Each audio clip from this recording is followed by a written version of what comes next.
Summer, 1945. During the Europe Day victory celebration, on Red Square in Moscow. In front of the Kremlin Palace and the Soviet leaders. The famous Russian army celebrated their victory over Nazi Germany. Just as it's done in the Roman Empire, soldiers threw flags of the vanquished at the feet of the winner. The man who beat Adolf Hitler, Generalissimo Joseph Stalin.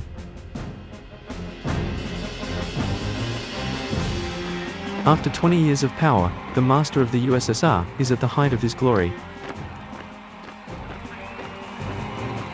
A poet wrote this: Stalin, you are higher than the high celestial spaces, and only your thoughts are greater than you.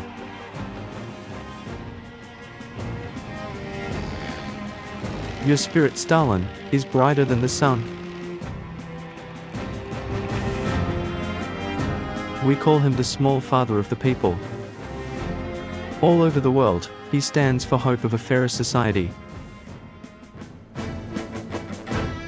He is the idol of hundreds of millions of people.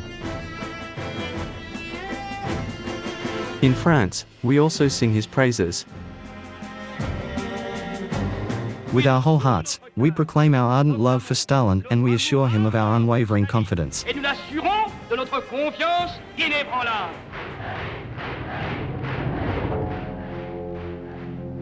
Meanwhile, this man is one of the greatest criminals in history. He slaughtered his own people with unlimited brutality.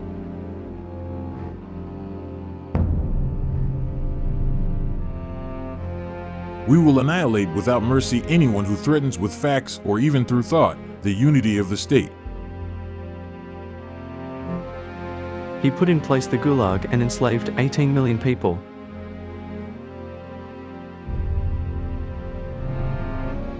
You have to cut off destructive party members to preserve it of disease and infection.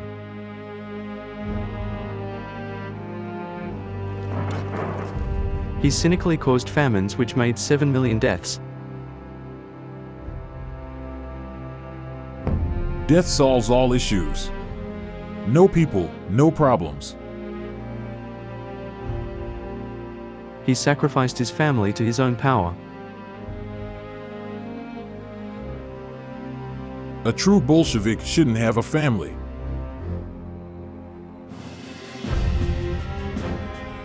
We are going to tell you about the incredible story of this son of a small craftsman, who became one of the most powerful personalities on the planet.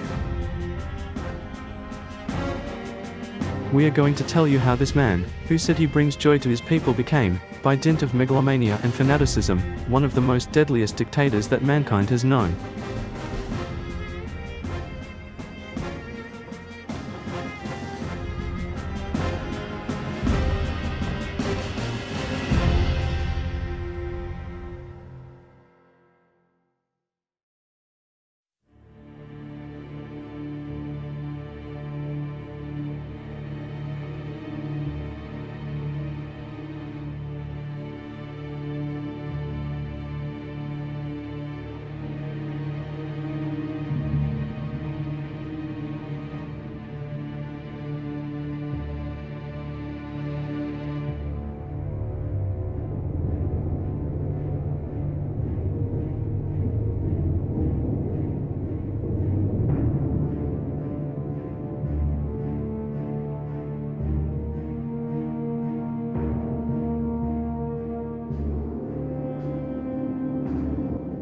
I die with a light heart, for I recognize the immensity of the work accomplished by our soldiers, our women, our workers, and our youth. This contribution is unique in history.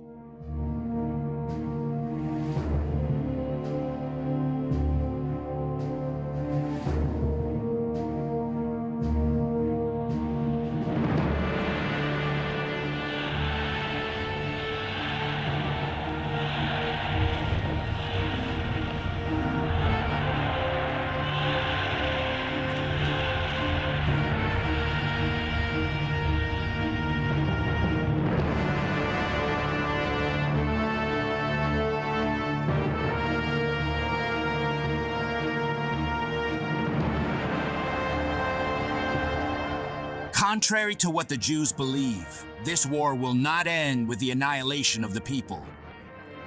It will end with the extermination of the Jews.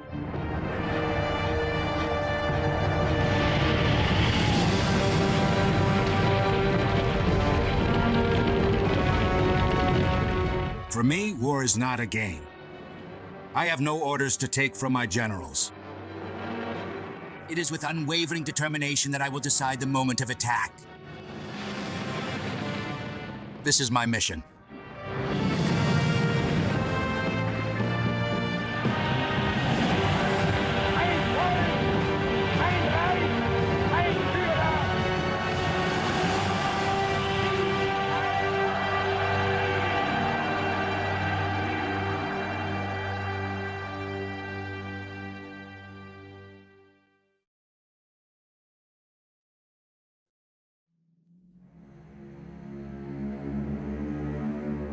The year 1924 is when it all started. We are in the vicinity of Moscow, in the middle of the Russian winter. Lenin, the father of the Bolshevik Revolution, just died. It's one of the first movies where Stalin has the starring role.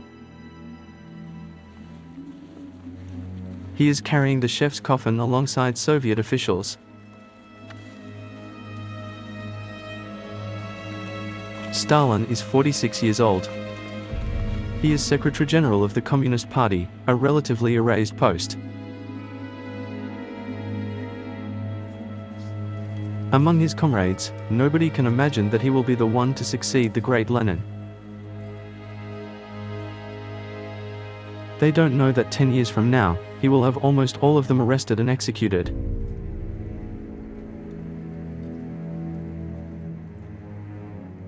Among them, nobody knows yet who really is Joseph Stalin.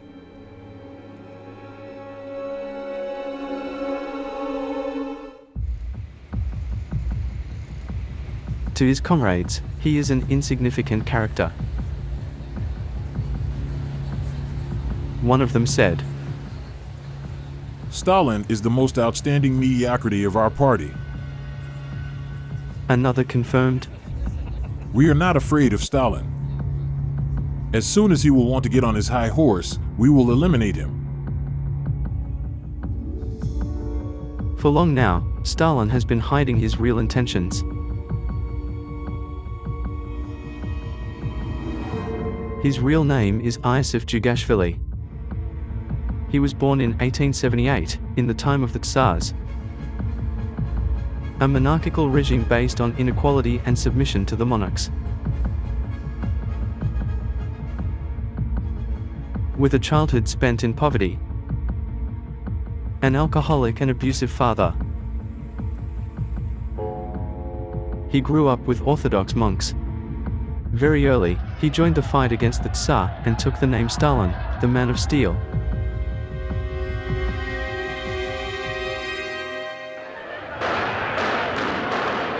In 1917, he participated in the Great Bolshevik Revolution with Lenin, which overthrew the Tsar, abolished privileges,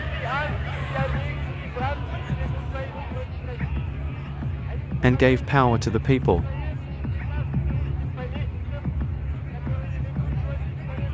In the shadow of Lenin, he was just waiting for an opportunity to take power. The death of Lenin was that opportunity. In 1924, he succeeded, through maneuvers within the party, to rule out the greatest character of the moment, Trotsky, before exiling him to Kazakhstan.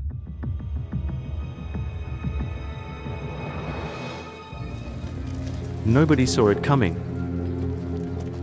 But just a few weeks later, Stalin took over power.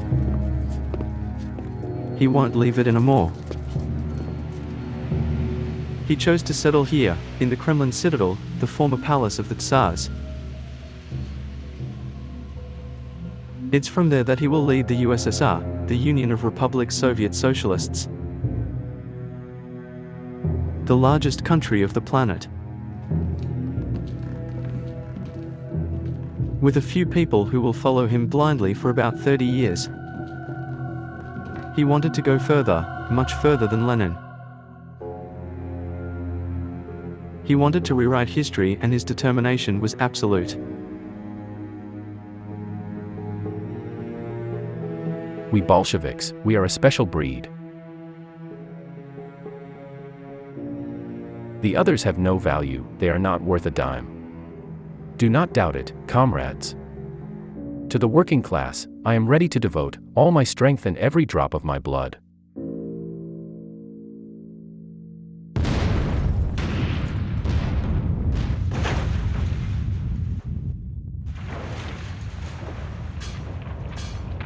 Stalin wanted a clean slate of the past.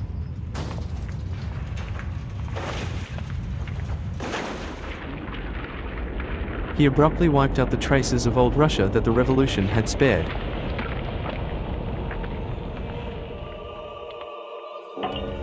He passed a decree saying religion is against the interests of the people.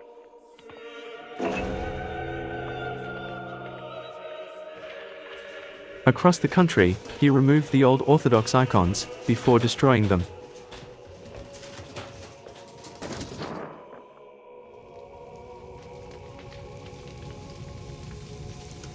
In place of the old order, he had a radical project which was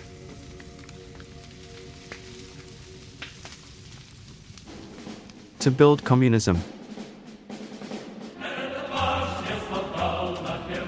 An ideal, a happy and healthy society. Without any rich nor poor. A world where everything is shared, where everyone has equal chances at birth, where health and education are accessible to all.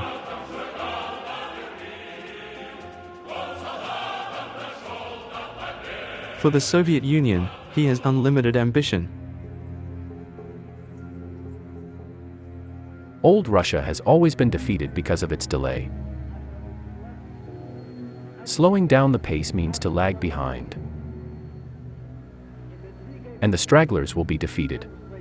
We, in the Soviet Union, we don't want to be defeated anymore.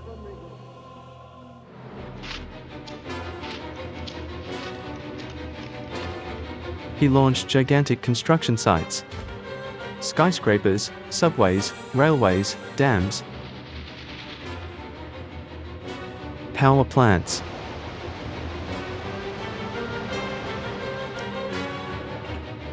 He wanted to modernize Russia in full swing for her to become a paradise for workers. A world where unemployment does not exist. And where each worker can offer a decent life to his family.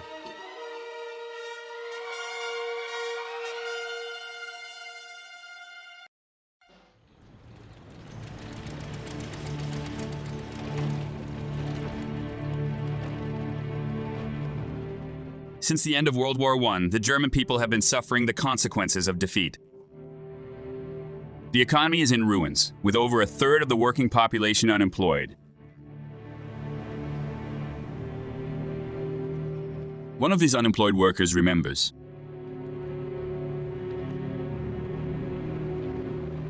Thousands of factories had closed. Many honest Germans were reduced to stealing just to feed themselves.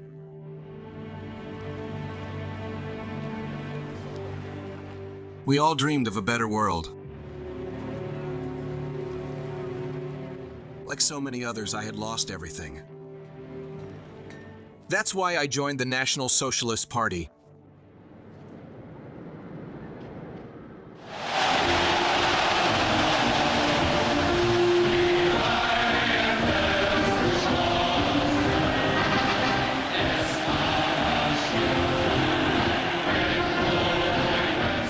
September 1934.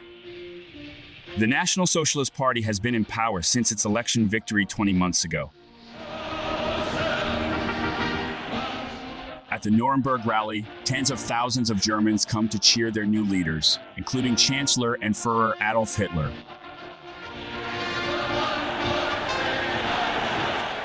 The German people are living in terrible poverty. We must defeat unemployment. Give us 4 years before you judge us, and may Almighty God bless our efforts. A school teacher, Louise Selmy, attends the gathering.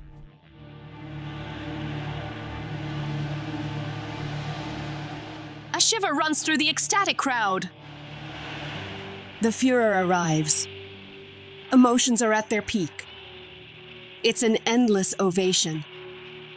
Many of us see him as a savior, the one who will lift us out of our unbearable misery. Adolf Hitler, it is our duty to forever tear away the dark pages of our history.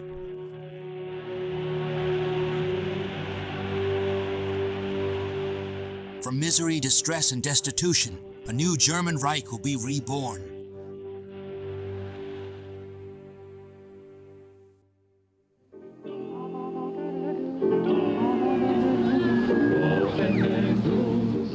Hitler's rise to power sparks a wave of optimism.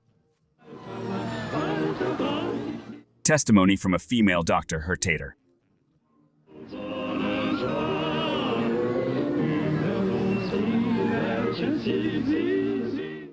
Hitler is chancellor. It's all anyone talks about. There's a general sense of relief, though concern shows on some faces. But everyone agrees that things are going to change now.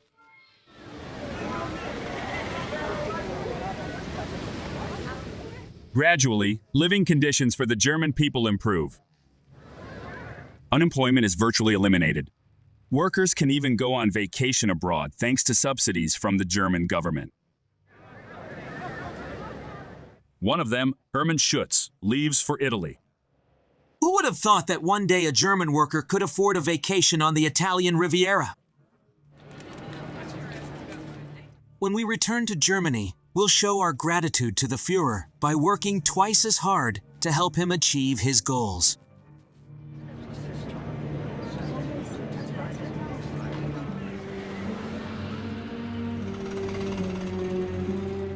In Germany, the Nazis are crushing all political opposition. The police and courts are placed under the Führer's authority.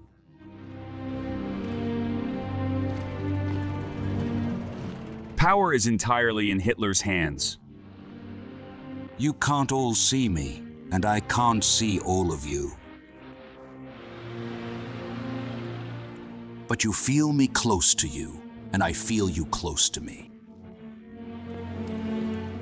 We are together, and we form Germany.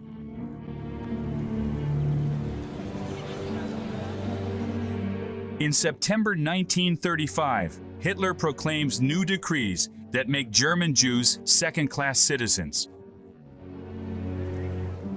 Children are given racial education lessons. The Jew can be recognized especially by his nose. In profile, it looks like the number 6. You can see from his eyes that he's a deceitful being. Jews are often evil. If you have a keen sense of smell, you can smell the Jew.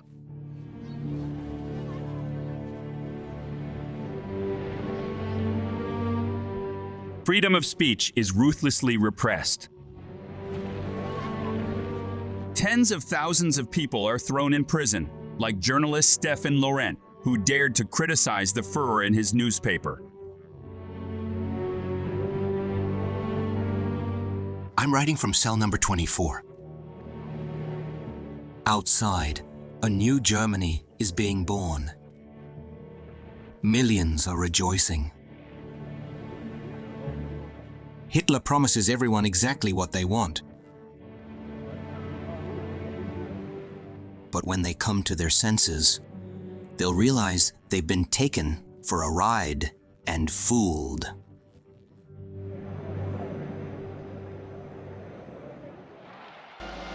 A world where Stalin occupies the first position. We, the pioneers of the great country, party soldiers, always ready. We thank you, Stalin, for happiness that you are providing to our country.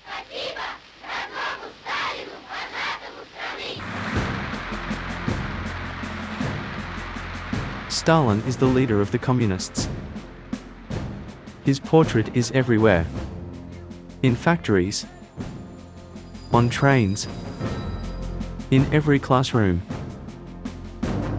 and even in the dining rooms. He must be perfect because he reflects the success of communism. He personally corrected his official biography, with millions of copies sold. On the copies, he added a handwritten note. Add the sentence, Stalin is the greatest captain of all times and people.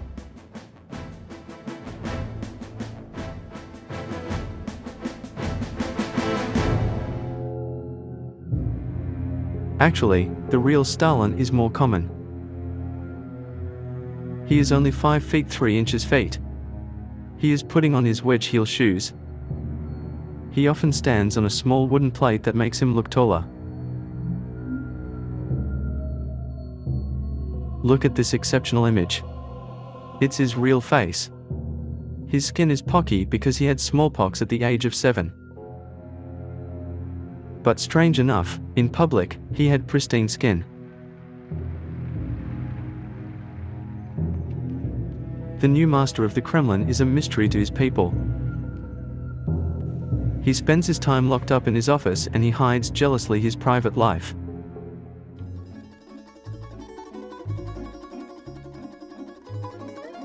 Here are the only photos left of his wife, Nadezhda.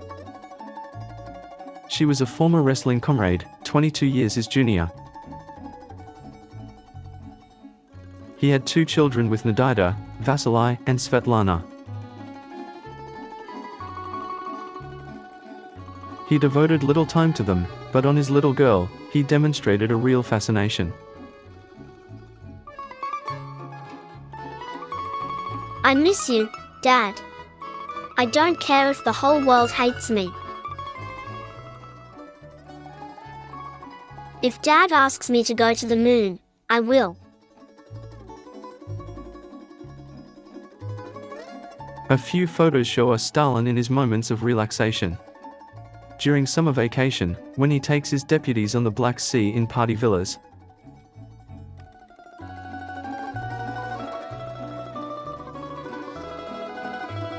Ekaterina Voroshilov, the wife of one of his lieutenants, remembers that Stalin loved nature expeditions. He would drive us there and we would sit next to a river. We would light a fire, grill meat while joking and singing. It really was the good times.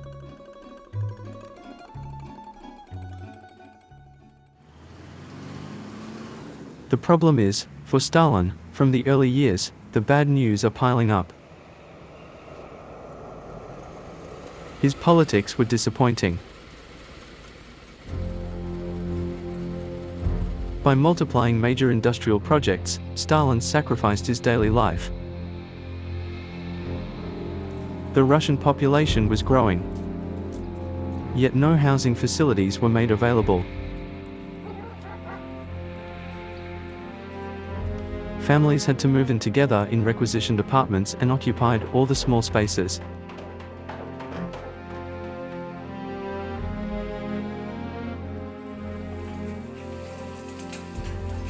The standard of living was deteriorating.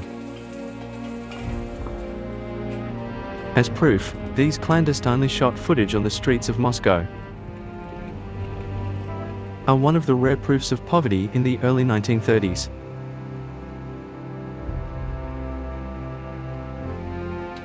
It's this rich English woman, Lady Mountbatten, who during a trip, recorded with her personal camera. Everywhere I see signs of malnutrition. I was told that this man, who rummags in the trash cans, was a former aristocrat. And that this one was a famous teacher, during the time of the Tsars. Here is a little boy who was all alone, and who asked me for help. Store windows are almost empty. Above all, the queues are endless. In the queue, some are left waiting all day, unable to buy anything.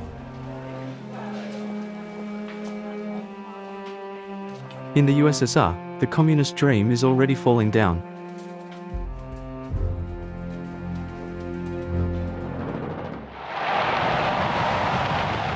August the 1st, 1936. Adolf Hitler arrives to open the 11th Olympic Games in Berlin.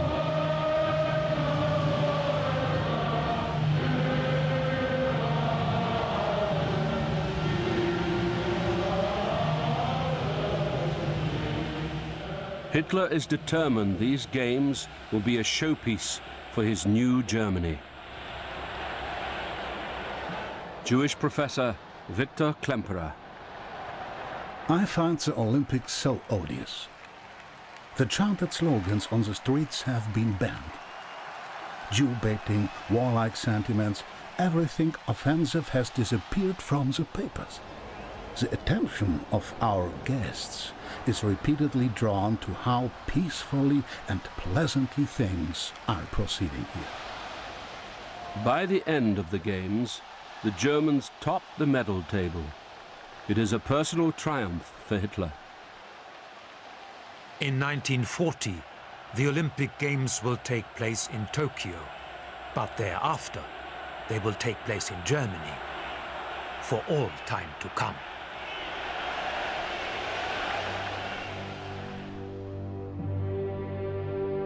Three weeks after the Olympic Games, Hitler welcomes David Lloyd George, Britain's former Prime Minister, to the Berghof, his mountain home in Berchtesgaden, Bavaria. At Hitler's side is his interpreter, Paul Schmidt. Hitler was delighted with this visit from the world-famous statesman. We sat at a table near the window. He began to speak with excitement of his experiences as a humble soldier during the Great War. I often faced the English, he said. Lloyd George is so impressed by Hitler, he publishes his thoughts in the Daily Express. The idea of a Germany intimidating Europe forms no part of Hitler's new vision. The Germans have definitely made up their minds never to quarrel with us again. As Lloyd George leaves, Hitler presents a secret memo to his ministers. The world is moving towards a new conflict. Making the German army into the first in the world is vital. If this does not happen, then Germany will be lost. We must be ready for war in 4 years' time.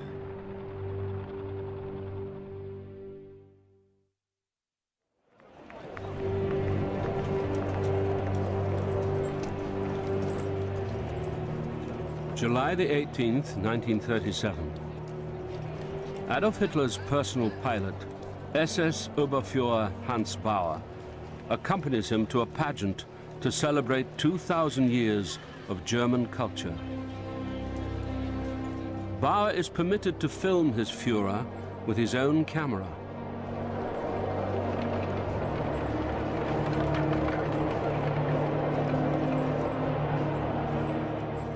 "14-year-old Ingeborg Weber.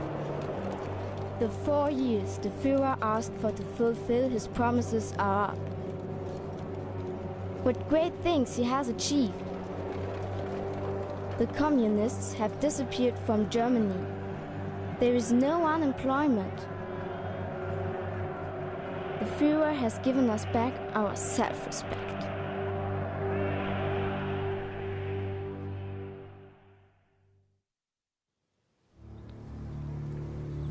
For the past 6 years, Adolf Hitler has kept a secret from the German people.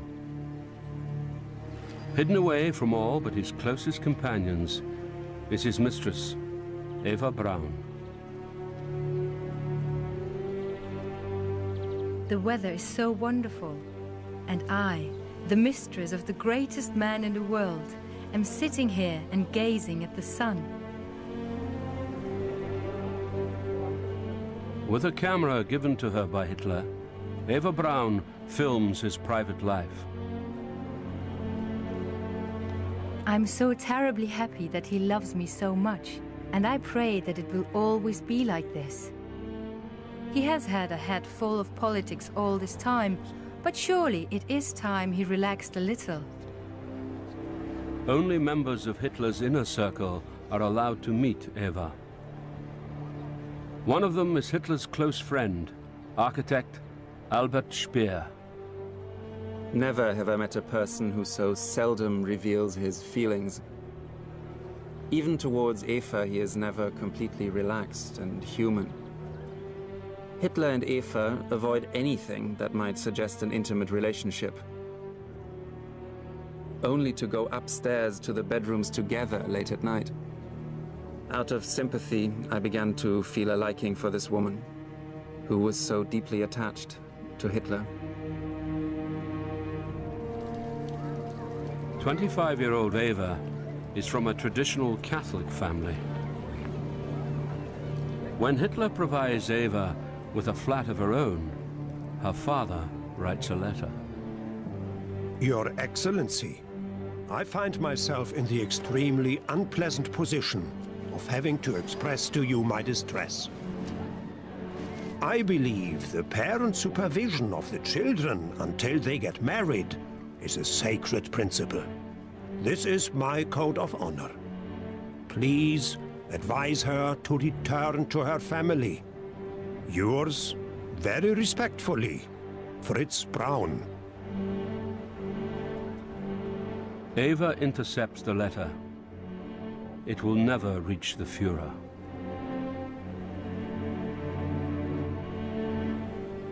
Eva always appears happy, the center of attention. But the only surviving fragments of her diary reveal a different story. When he says he loves me, it only means he loves me at that particular moment. Like his promises, which he never keeps. I am utterly miserable. I shall go out and buy some sleeping pills, then I won't think about it so much. Eva has already made 2 attempts at... But Hitler still refuses to marry her. A highly intelligent man should take a primitive and stupid woman. Imagine if I had a woman who interfered with my work. In my leisure time, I want to have peace. I could never marry. It's the same with a movie actor. When he marries, he loses a certain something for the women who adore him. Then he is no longer their idol.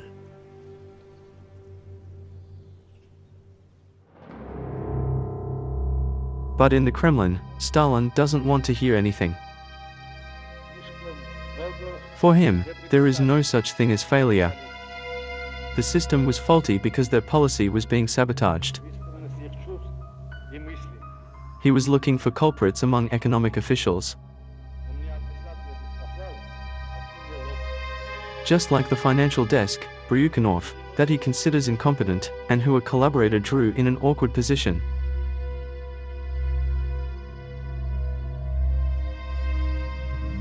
At the margin, Stalin wrote, "For all his sins past and present, hang Bryukhanov from the testicles. If they hold up, consider it acquitted by the court.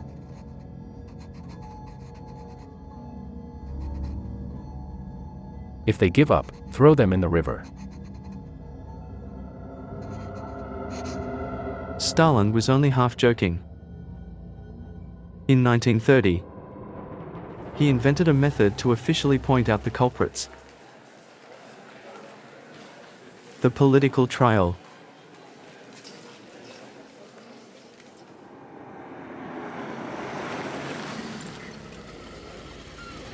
The defendants were scientists, engineers, senior officials. They were all competent, but Stalin accused them of sabotaging the Soviet economy.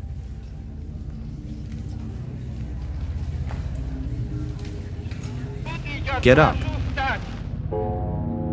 Stalin himself is absent from the debates, but he appointed as judge one of his followers, Andrei Vyshinsky. He told him the sentences to be pronounced: death.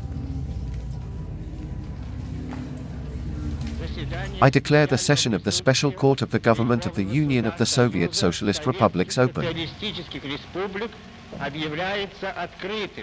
For the trial to appear credible in the eyes of the public, it was necessary that the defendants admit their fault.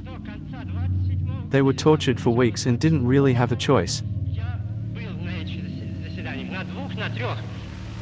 How do I say this? I have already explained this in my last statement that my counter-revolutionary feelings with regard to Soviet power had never really left me.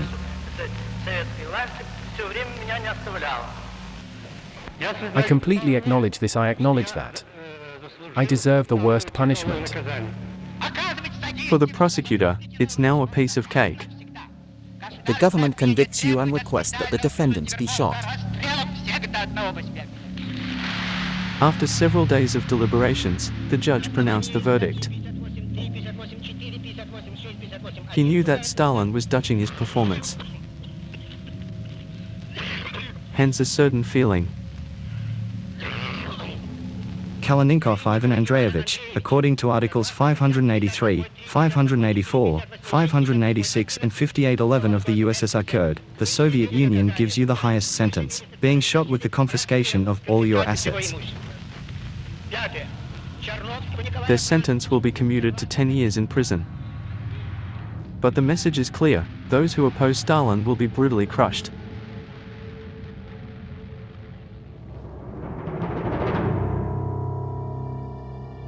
As well as their loved ones too, Stalin is becoming brutal. His relationship with his eldest son Yakov, born of a first union, turned cold. He recently attempted to commit. His father showed no compassion. He couldn't even shoot on target. I can't have something in common with him.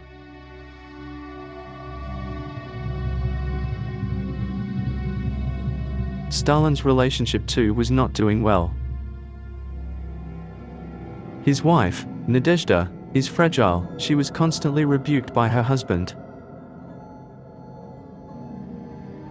During a dispute where Stalin insulted her, she got carried away. You are an executioner. That's what you are. You're tormenting your own son, your wife, the Russian people. It's impossible to live with you. After 14 years together, Nadezhda no longer has strength.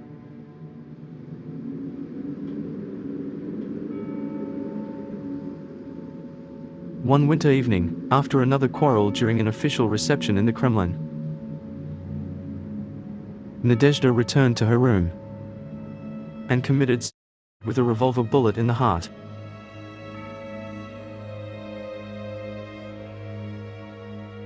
The truth will remain hidden for 60 years. Russians were told that Nadezhda died from appendicitis. Because, according to communist leaders, it is considered as treason.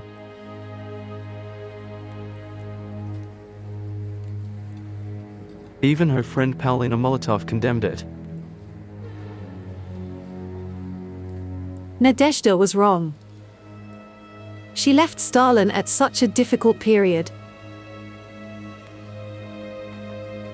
Stalin did not stay at the funeral. He was devastated. Oh Nadezhda. Nadezhda, when needed of you, your children and I. She abandoned me like an enemy. She made me a cripple.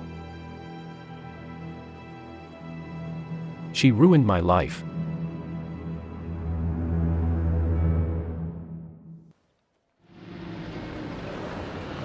September the 28th, 1937. The people of Berlin are preparing for a state visit from Italian dictator Benito Mussolini. Hitler is building a new military alliance in Europe.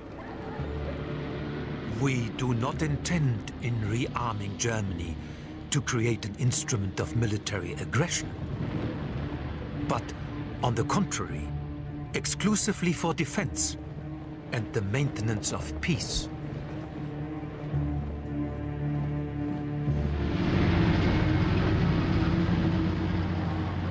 Hitler parades his new army in front of Mussolini.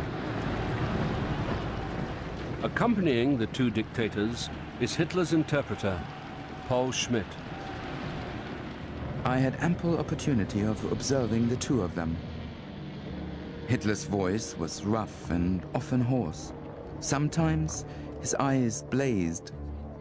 His laugh always had a flavor of sarcasm. There was an interesting ceremony with Mussolini appointing Hitler an honorary corporal in the fascist militia.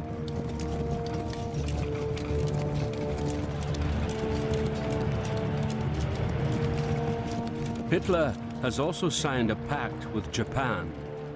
With his new axis of power in place, he is ready to make his next move.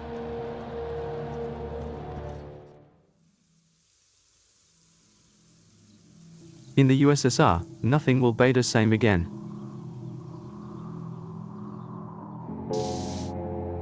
Stalin was brutal.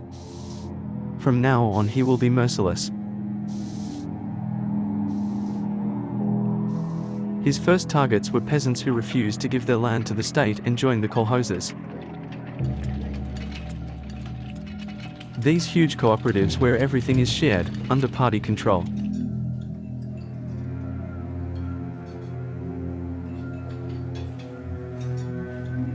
To harm them, Stalin sent police officers to crisscross the countryside and requisition the crops.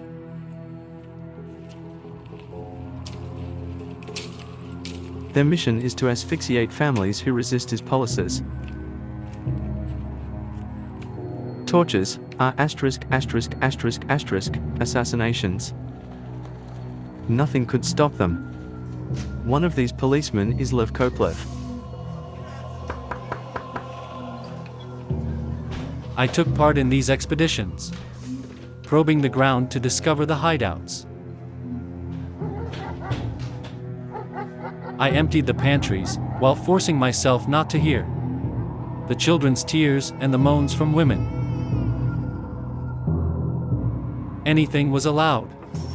Destruction, lies, theft. The end justified the means. Our aim was the universal triumph of communism.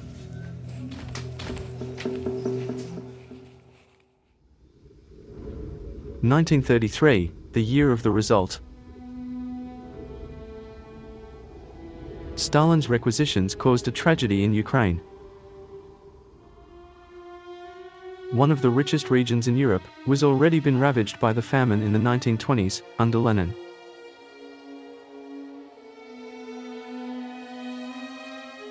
But this time, the slaughter took unimaginable heights.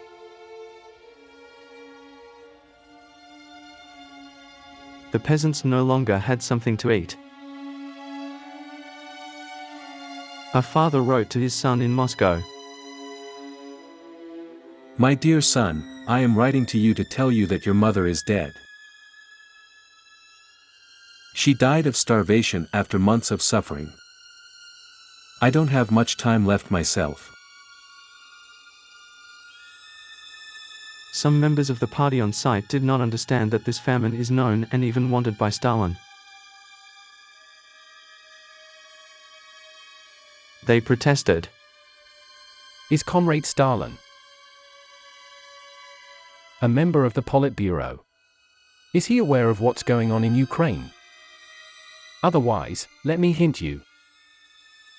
A train full of corpses just arrived in Kiev, after picking up bodies along the way.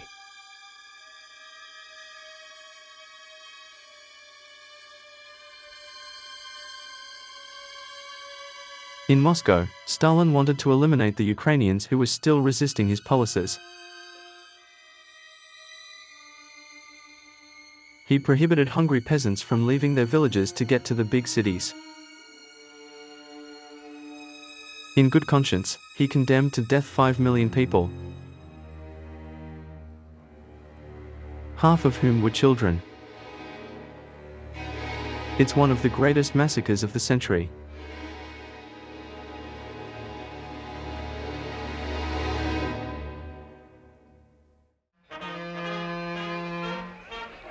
At the same time, the French deputy Territorial arrived in Ukraine invited by the Soviet government.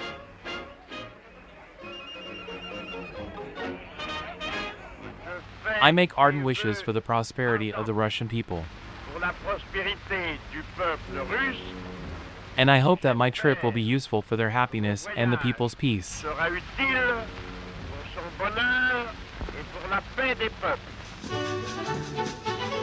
The Frenchman and the delegation who accompanied him visited Ukraine by train. He is pleased with the trip. I crossed Ukraine. I can assure you that I saw it like a garden in full yield.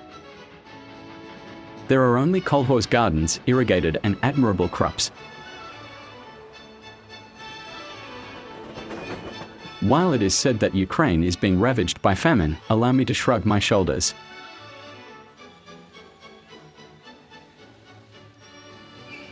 How could the Frenchman miss out on millions of deaths?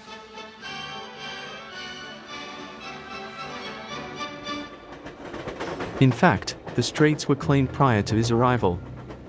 The workers that he met were extras. We brought in food. Territorial was fooled by propaganda. In Moscow, Stalin's rule is full of lies.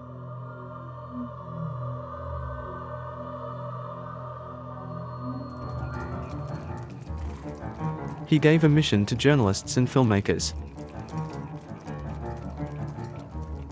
They don't have to describe the world as it is, but as it should be. The harvest is bad. We have radiant peasants filmed in magnificent fields. Industrial results are disappointing. We publish victorious press releases with fake numbers.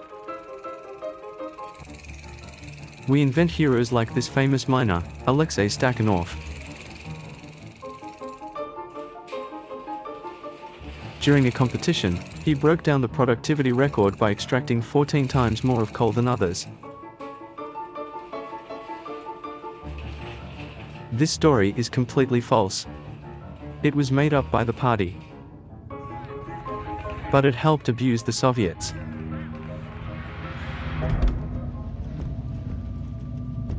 Truly, the USSR is no longer just a gigantic police state. Stalin's agents are everywhere. They control the whole company. They received a terrifying order. They want just to arrest the suspects, but also deport them. Everywhere, thousands of men, women and children are grouped and taken to unknown destinations.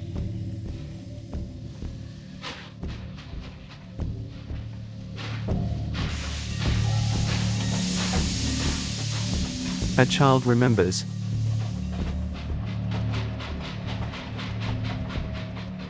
How long did the trip last? I have no idea. In the wagon, 7 people died of starvation. When we arrived in Tomsk, they took us out and unloaded the corpses. Children, youths, and old people.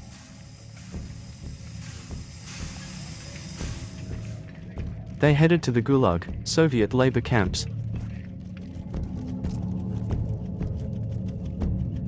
They were real concentration camps, set up by Stalin, long before their appearance in Germany.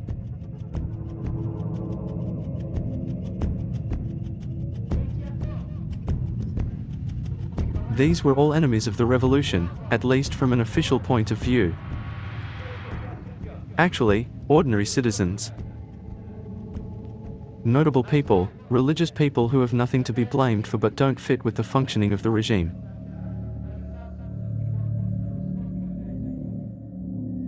They are mixed with common law prisoners. In the party, we carries that re-education through labor and we are proud of it.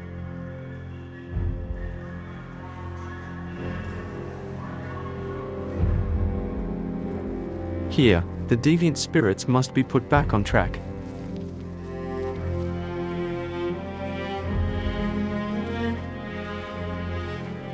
In fact, these prisoners are turned into slaves.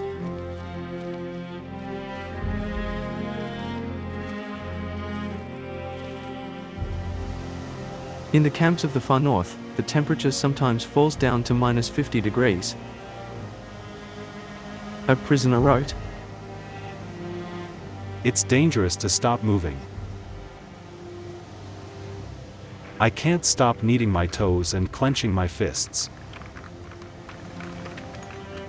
The act of touching a metal tool with bare hands may rip your skin off."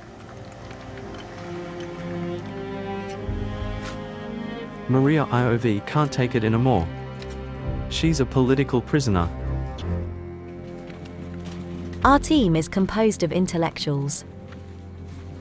But among these scarecrows, who will recognize violinists, harpists, scientists?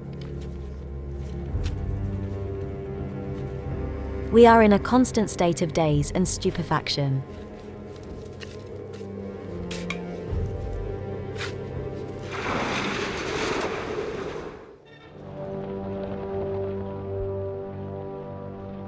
March the 12th, 1938.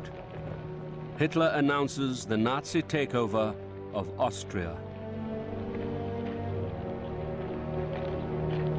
Born in Austria, Hitler has always dreamt of merging his homeland into a greater German Reich. Karl Tizian is a soldier in the Austrian army. We've been told German troops should not be met with any resistance. God save Austria. Everywhere there are people on the streets and swastika flags.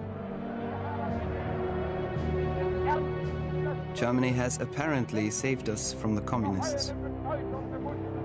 Now everyone is on the side of the winners. In the town of Dornbirn, 10,000 people celebrate in the renamed Adolf Hitler Square. Ein Volk, ein Reich, ein Führer.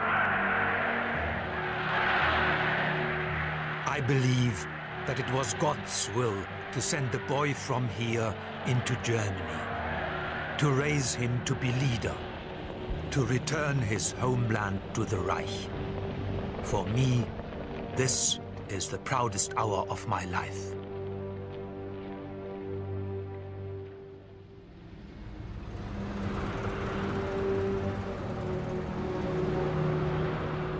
Within weeks, the Jews of Vienna are feeling the real impact of Austria's savior. – 24-year-old Jewish student Edith Hahn. The Nazis are putting up signs on Jewish shops, warning people not to buy there. Anybody who resists is beaten up, killed or taken away to a concentration camp. Everyone around us has gone mad.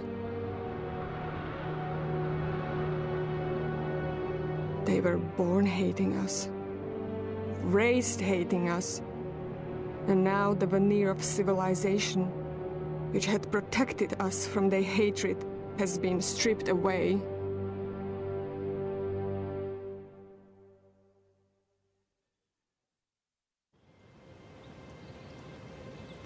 High in the Bavarian Alps, at his mountain hideaway, Hitler is already planning his next conquest.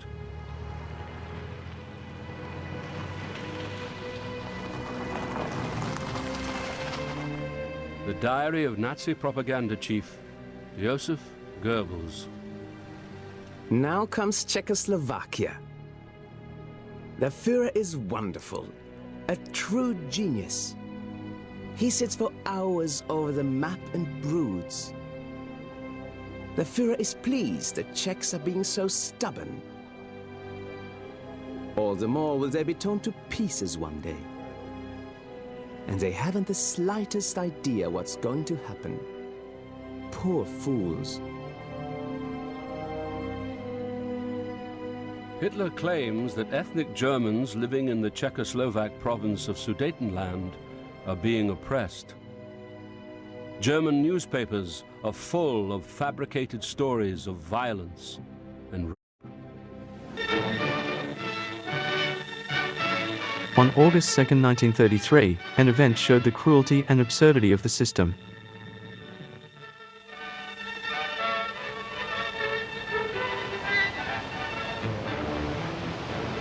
On that day, the Stalin Canal was being inaugurated.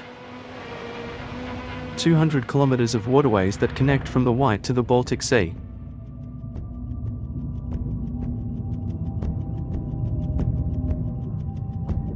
With just pickaxes, 300,000 prisoners dug this canal.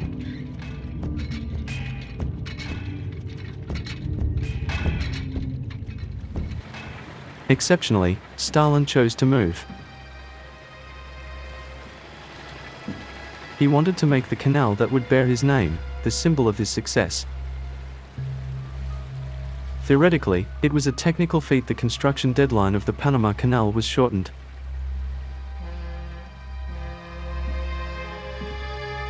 Truly, it's a new tragedy.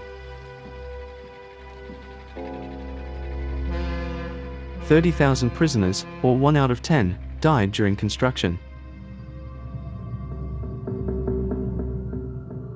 They died in vain.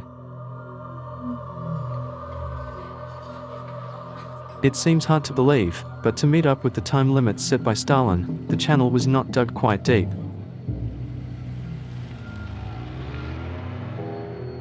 Most boats will never be able to borrow it.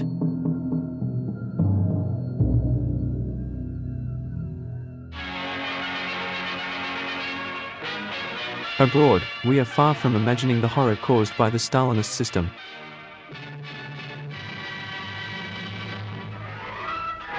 Most Western media repeat the lies from propaganda to burlesque. Meanwhile, the Gulag is developing everywhere. Here's how the French news describe a former Tsar's prison in Siberia.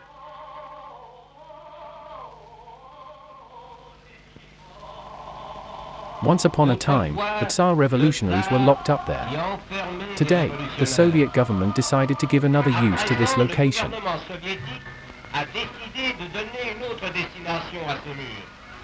Large rabbit breeding will now be done there under the watch of a special scientific institute.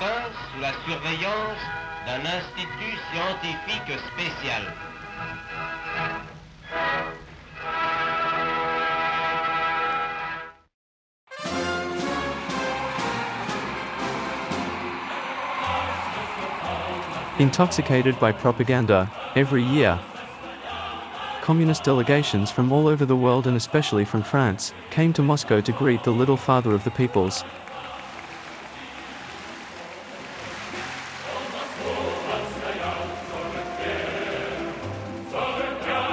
Despite Stalin's crimes, prestigious rallies were fast multiplying, like that of the French writer Louis Aragon, who not only approves the Gulag, but publicly sings its praises.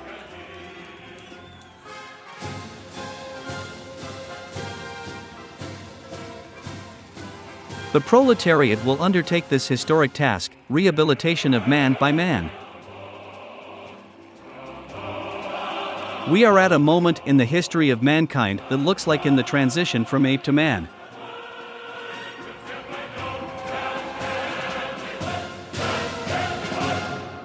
For the Bolshevik Party and its leader Stalin,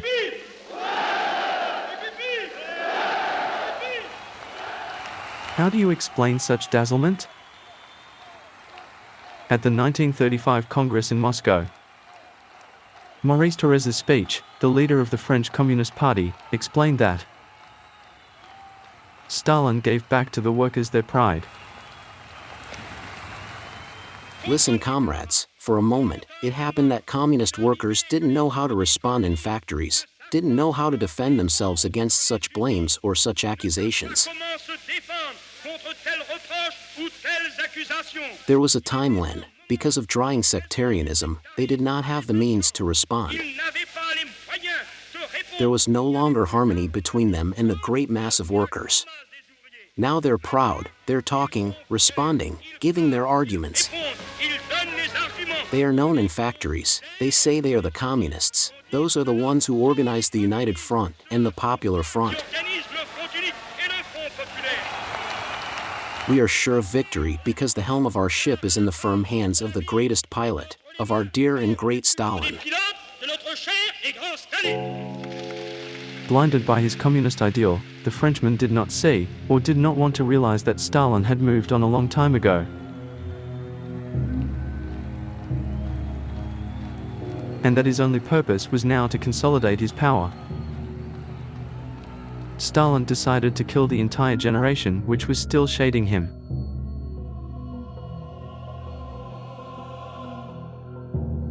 Remember Lenin's funeral in 1924.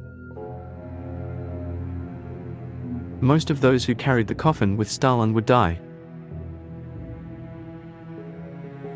Kamenev and Zinoviev, executed. Tomsky, driven to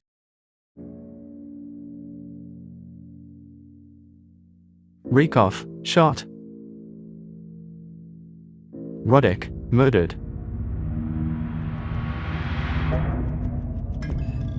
Stalin finds pleasure in martyrizing loved ones. Choose your victim, carefully prepare for the coup. Relentlessly carry out your revenge and then go to bed.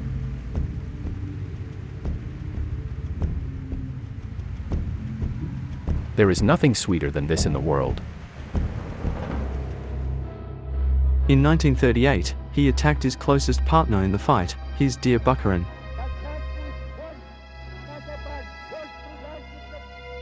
He's been a friend for 15 years, but he dared contradict him several times. In his eyes, he became an enemy. To prepare for the fall of this great figure in the regime, it started the steamroller propaganda.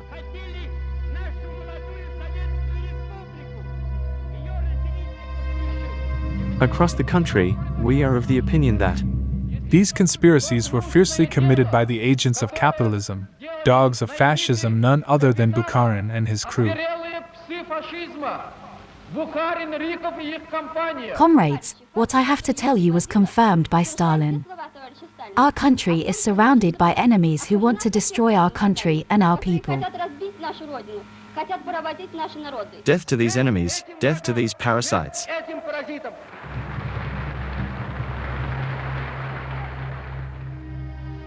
During this time at Lubyanka, the headquarters of the secret police, Bukharin is being tortured. In a letter, he implores his old friend Stalin. I am writing you this letter, which is probably the last. My heart bleeds at the thought that you may think that I am guilty. I am ready to drag myself on my knees and implore you to drop this trial for me. If death awaits me, I beg you, in the name of everything you care about, not to allow me to get shot. I would like to take poison. I beg you.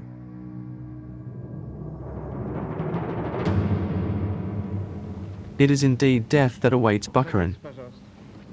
On March 2, 1938, in a room full of members of the political police, his trial begun.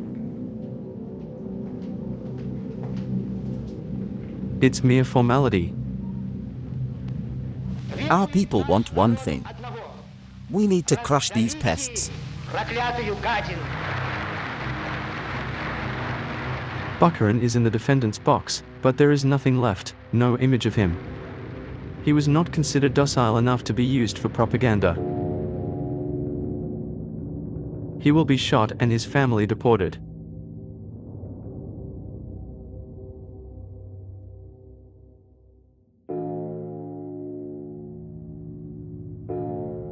The purges are now expanding to all families in the Soviet Union, without distinction. Stalin saw enemies everywhere. He became totally paranoid. To those he suspects are threatening his power, he encouraged whistleblowing. In each village, you had to be ready to denounce your neighbor. And even your own parents. A young boy denounced. As a pioneer, I have to tell you that my father acted in a counter-revolutionary way. And I'm asking you not as a son, but as a pioneer, to be hard on my father's responsibility.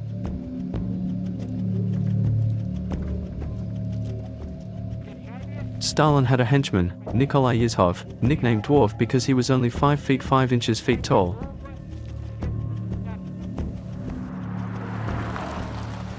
He was the boss of the secret police. I might be short, but my hands are strong. These are Stalin's hands. We are launching an attack on a large scale against the enemy. There will be innocent victims. When you clear a forest, chips fly off. Stalin had set execution quotas. As proof, this terrible document. On the first line, the name of the Republic of the USSR here is Azerbaijan.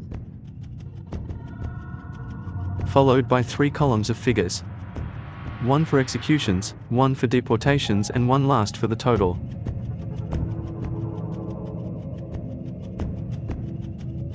There are no names. It's up to party officials to find the victims to fill up the quotas.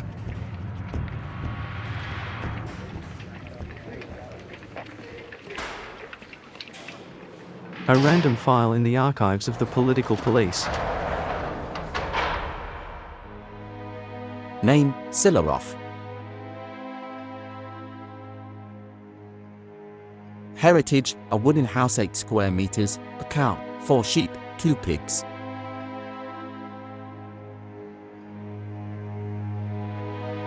Indictment, Silarov is malicious against Soviet power. He said Stalin killed a lot of people, but we can't talk about it, otherwise you'll be put in a camp for 25 years.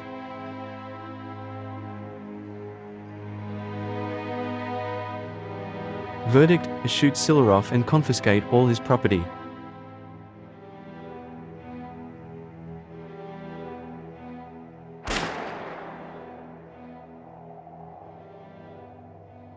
It's called the Great Terror. Since the year 1937, Yezhov gets shot an average of 1,000 people per day. Strike, exterminate without sorting. It's better to go too far than not far enough.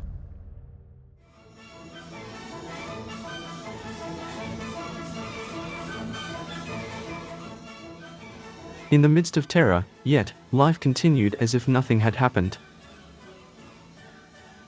At the Bolshoi Theatre, they're playing Swan Lake by Tchaikovsky.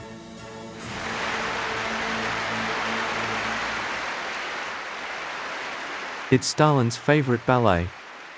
He never missed a performance. Each evening after the concert, he returned to the Kremlin to sign the execution orders that were prepared for him. Sometimes he added feedback. Tighten the screw on this gentleman, beat him again and again. The more the teeth are tightened, the better it is. The terror finally turned against the police chief himself. Yezhov is accused of treason, he is tortured, executed and even erased from official photos.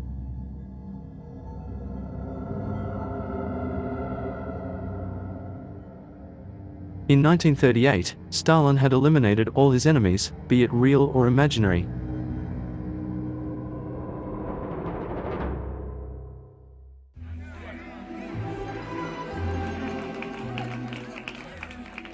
He gradually replaced them with a new generation of activists who owe him everything.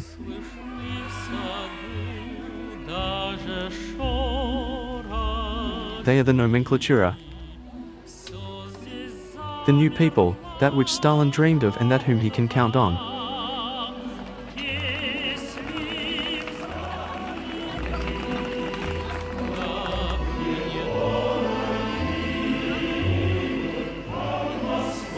They split up the property of the terror's victims.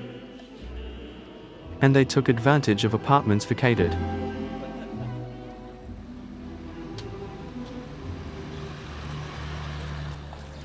On the 17th of March 1938, 4 days after the end of the Bukharin trial, many families went to Moscow airfield.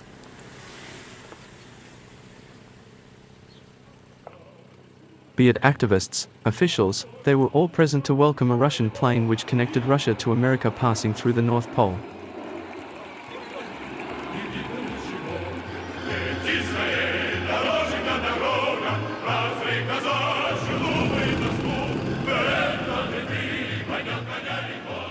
The welcome of the pilot Chkalov, here at the center, is an event.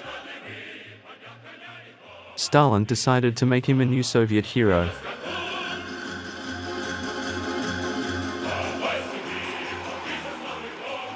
On that day, on the streets of Moscow, Chkalov proclaimed his love to the supreme leader.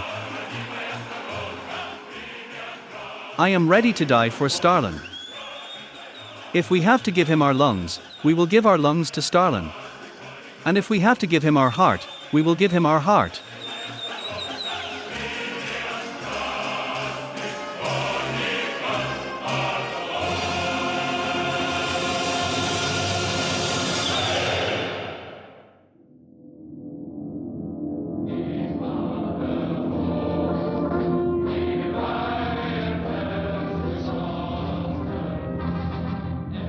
Stalin is far from imagining that a threat from the West will soon threaten his regime.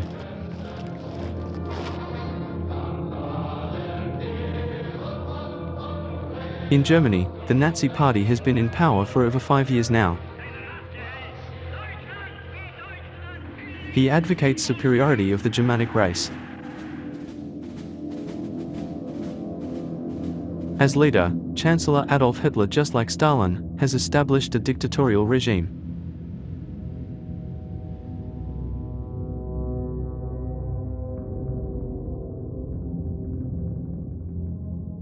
He had already annexed Austria.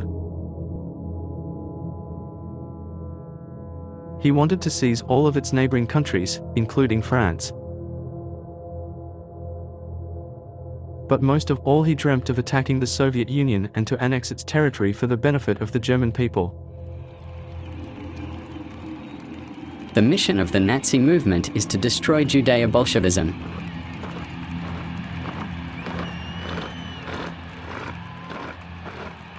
Destroying Russia will give the German people a vital space the masters need to eat.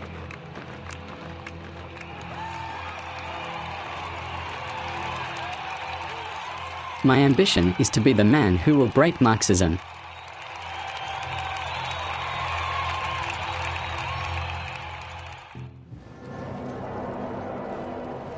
Reports of German troop movements convince the Western Allies, Britain and France, that this distant border dispute could lead to war.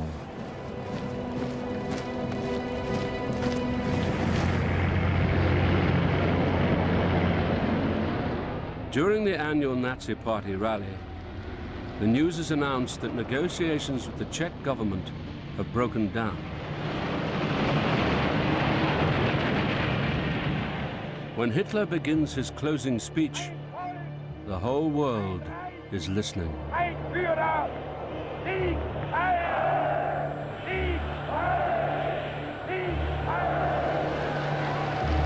Welles hat diesen Sudetendeutschen keine Geschenke zu geben. Sie haben das Recht, ein eigenes Leben zu beanspruchen, genauso wie jedes andere Volk. I demand the right of self-determination for the 3.5 million Sudeten Germans. They themselves have a right to decide to which country they belong. I demand that the oppression of these Germans in Czechoslovakia ceases.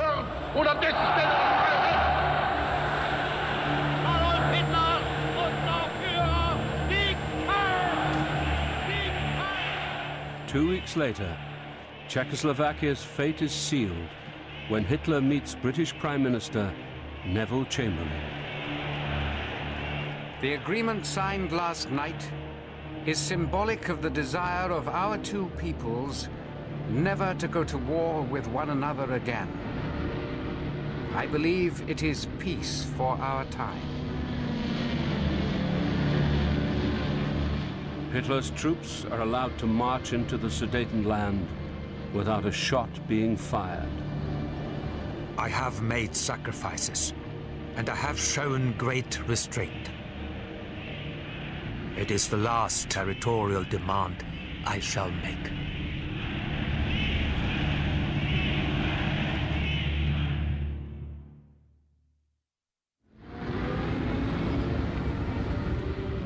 June the 12th, 1939. Adolf Hitler visits his childhood home, the small Austrian village of Fischelham. Son of a local customs officer, Hitler lays flowers on his parents' grave and then visits his old school. It was here that my first ideals took shape. My association with the rougher boys made me the very opposite of a stay-at-home. Even then, my speaking talents were being developed in violent arguments with my school friends. Woods and meadows were then my battlefields.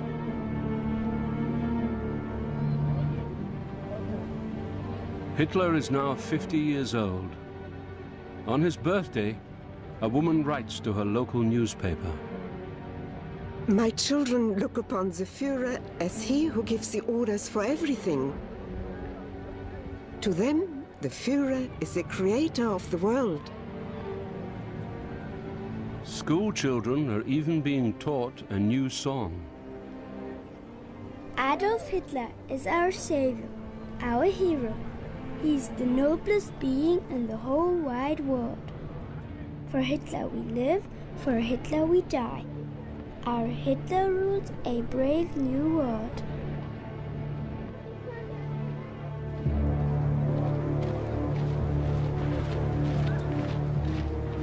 All over Germany, thousands of new recruits swear allegiance to their Führer. Hitler's adjutant, Lieutenant Colonel Schmondt. The Führer says that the solution to our problems demands courage. It is a question of expanding in the East. No other openings can be seen in Europe. We are left with no alternative but to attack Poland at the first opportunity.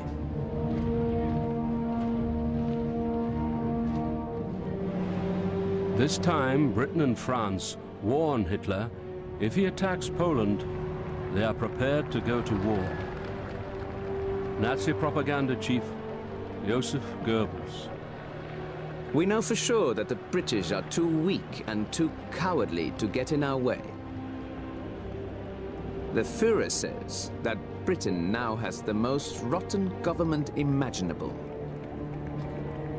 Believe me, we're going to see things develop just like the last time. A war of nerves, but they'll end up giving in.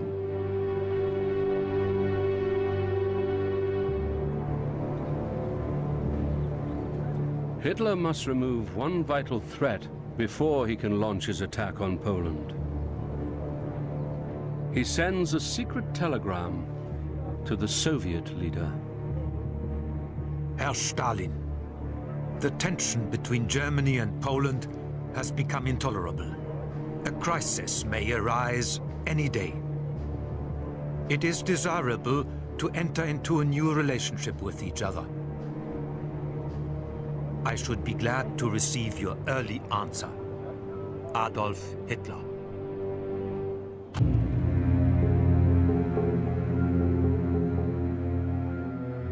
Stalin finally realized the threat. But too late. The USSR was not ready for a conflict. Its weapons were outdated. Its staff was decimated. During the terror, he had shots fired 20,000 Soviet officers. Members of the general staff who were around him during this 1934 movie, there are only a few outdated generals left who don't understand anything about modern warfare.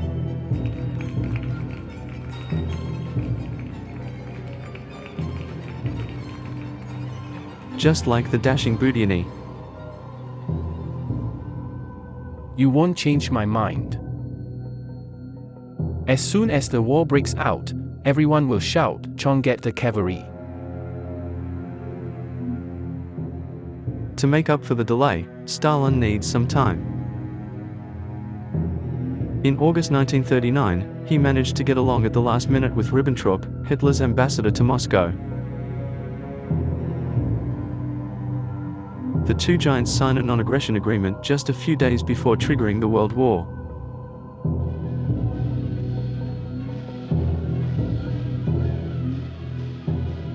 An unnatural agreement, which has a lot of ulterior motives, but which gives Stalin a break.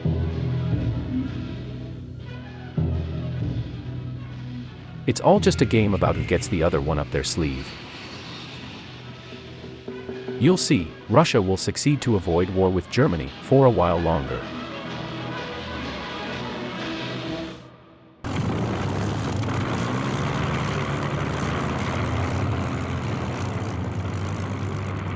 "48 hours later, Stalin agrees not to interfere with Hitler's plans.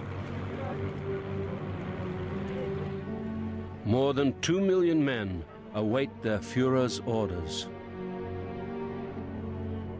No one will ever again have the confidence of the whole German people.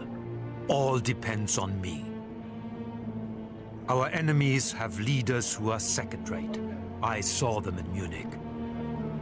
They are little worms. Close your hearts to pity. Act brutally. When starting a war, it is not right that matters, but victory.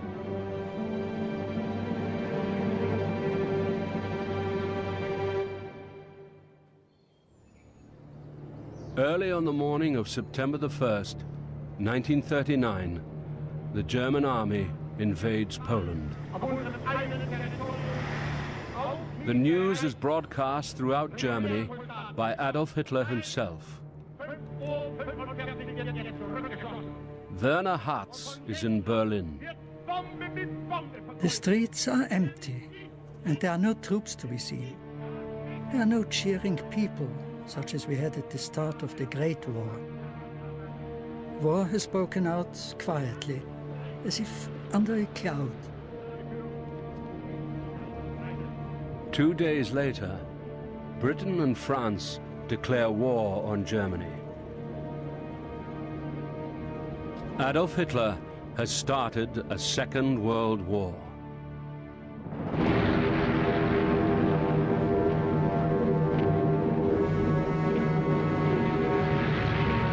A captured airfield on the outskirts of Warsaw. The Nazi invasion is only 3 weeks old, but already the Poles are facing defeat.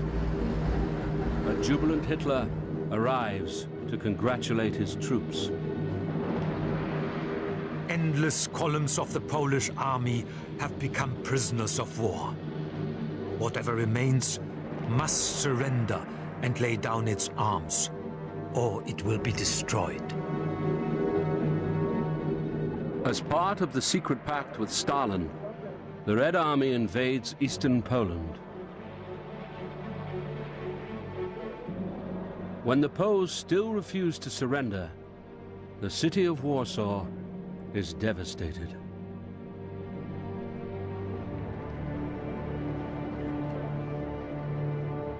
Panzer Grenadier Gerhard Meyer. We encountered masses of refugees in carts. People are leaving town. Our artillery has had a field day. Everything has collapsed. There are people standing at the side of the road, watching us with hatred.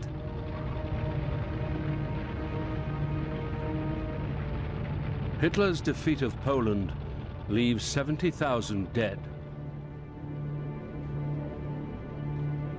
As a nation, Poland ceases to exist.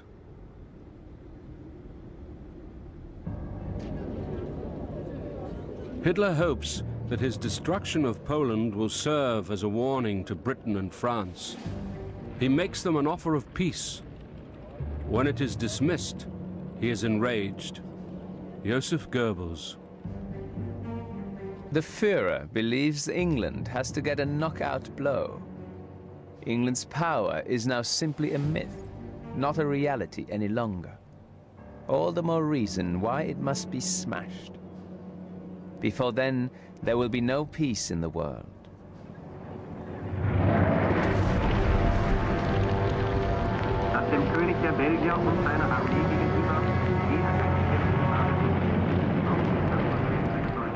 May the 10th, 1940.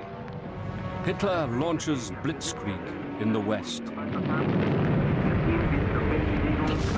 He catches the Allies by complete surprise. Private Hans Gotthard. My darling wife, how can I start to describe this experience? From all sides we can feel the march of thousands. The thunder of artillery never ceases, and we just follow its echo.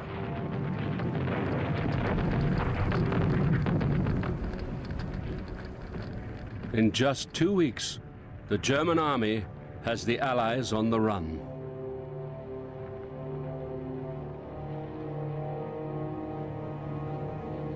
At Dunkirk, more than 340,000 men of the British and French armies are forced to abandon France. Peter Supf is one of the first German soldiers on the beach. It is hard to describe the panic of the English. Imagine a picture of absolute chaos on the beaches. Thrown away weapons and guns, and lots of vehicles and tanks. Is the fall of Dunkirk? The whole of the Belgian and French coast is in our hands.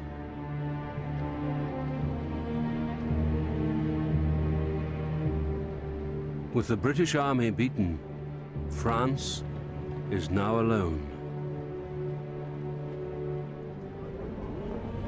Hans Bauer, Hitler's pilot, films the Führer's triumphal arrival in France. Soldiers of the Western Front, you have not disappointed me. The most daring plan in the history of war was realized thanks to your unequaled valor. Our victory shall teach our enemies an historic lesson. June the 22nd, 1940. The French formally surrender. Yet for some German soldiers, the price of victory is too high. Private Hans Gotthard. My darling wife, I am completely shaken inside. Our soldiers have become childlike and cruel. When we have won this war, I can imagine all the enthusiastic speeches at home about our leadership and the spirit of the troops. I have to say it is untrue. We have only won due to our wickedness.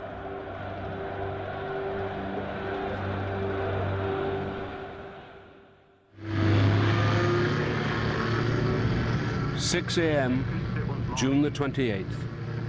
Hitler enters the defeated French capital. Within barely 6 weeks of heroic struggle, our soldiers have ended the war in the West. Their deeds will enter into history as the most glorious victory of all time. I order flags to be flown throughout the Reich and bells to ring for 7 days. Only Britain now stands in the way of Hitler's total mastery of Europe.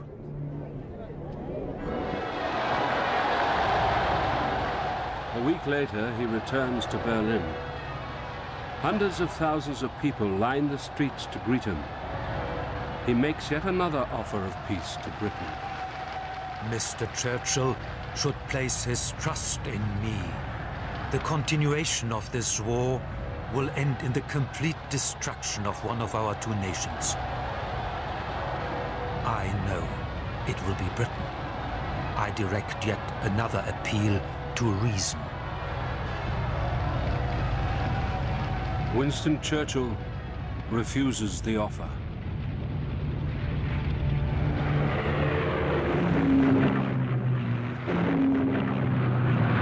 The battle for Britain has begun.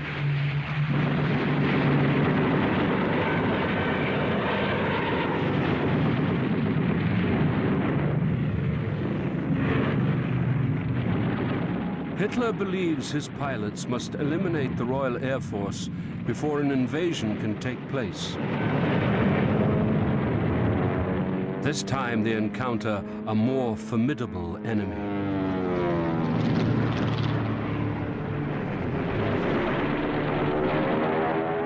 Messerschmitt pilot Ulrich Steinhilper.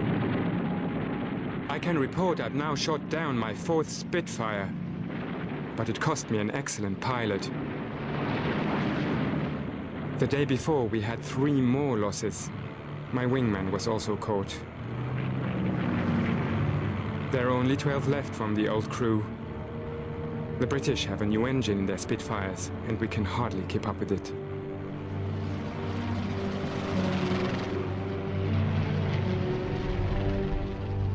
A week later, Ulrich Steinhilper is shot down over Britain.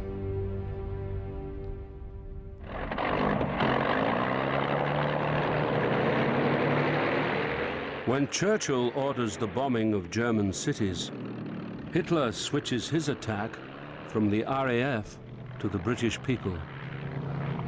If the Royal Air Force should drop 2,000 or 4,000 bombs, then we will drop 200 or 400,000, even 1 million bombs in a single night. If they then increase their attacks, we will obliterate their cities.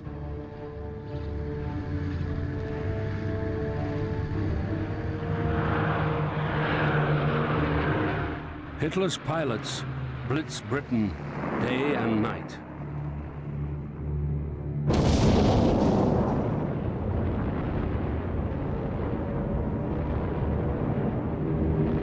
Over the next 9 months, more than 40,000 people are killed. But the British still refuse to give in. The Luftwaffe is starting to suffer heavy losses. Bomber pilot Peter Stahl. 16th of October. Our losses amount to 4 bombers and their crews. This is a heavy blow. And tomorrow, the official communiqué will state that our brave air crews have inflicted devastating damage on vital targets. And our own losses were only minimal. Our crews are reaching the limits of their nerves. By May 1941, Hitler has lost the battle for Britain. For the first time, he has met his match. I am not a man to abandon a fight once begun. I've proved this in my life, and I will prove this to Churchill.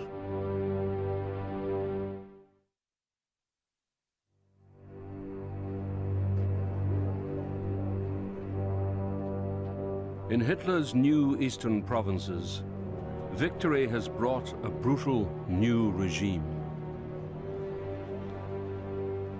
The Poles have a thin Germanic layer. Below that is foul material, the Jews. The most disgusting thing imaginable. If Poland had lasted any longer, everything would be lice-ridden. A clear, masterful hand is now needed here.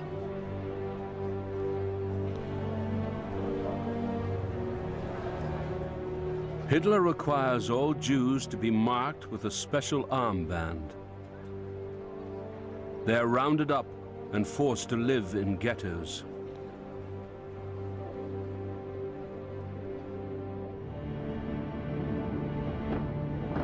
The largest ghetto is in Poland's old capital, Warsaw.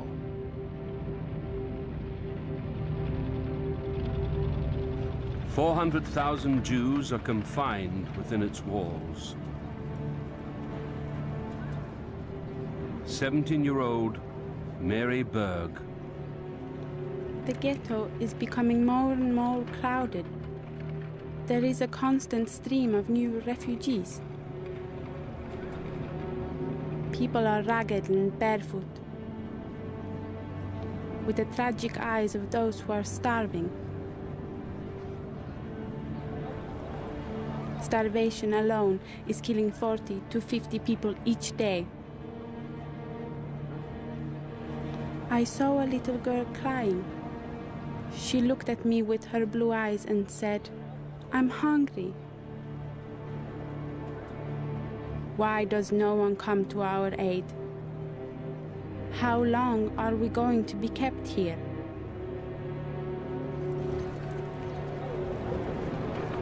Joseph Goebbels. The Führer prophesied that if the Jews brought about another world war, they would experience annihilation. The world war is here. The extermination of the Jews is the necessary consequence.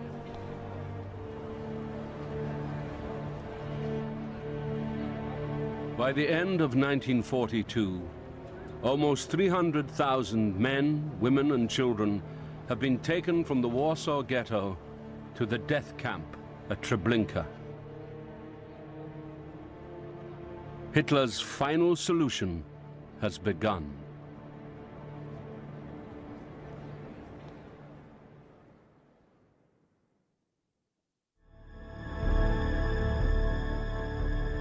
In the meantime, Stalin did not remain inactive. In favor of the pact signed with Hitler, he conquered new territories.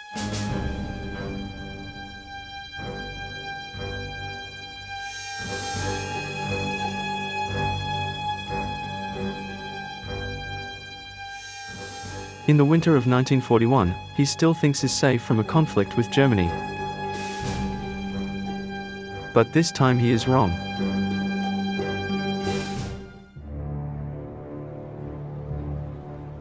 After his defeat at the hands of the RAF, Hitler has abandoned his plans for an invasion of Britain.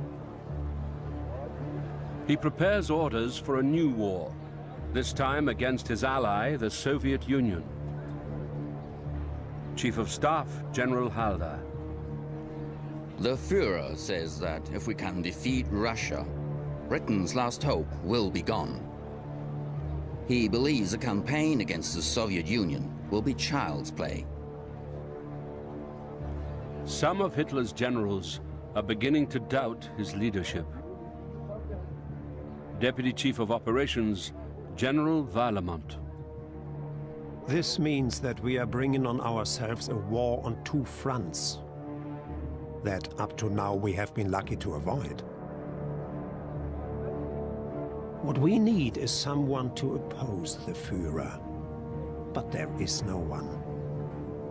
A war to destroy communism has been Hitler's dream for the last 20 years. Communism is an enormous danger for our future. We must forget any idea of comradeship between soldiers. This will be a war of annihilation.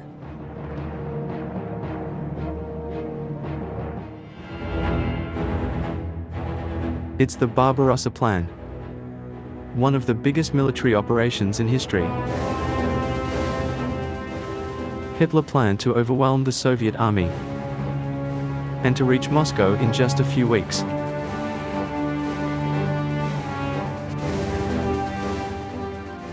As early as spring, the German army sets ready for battle at the border.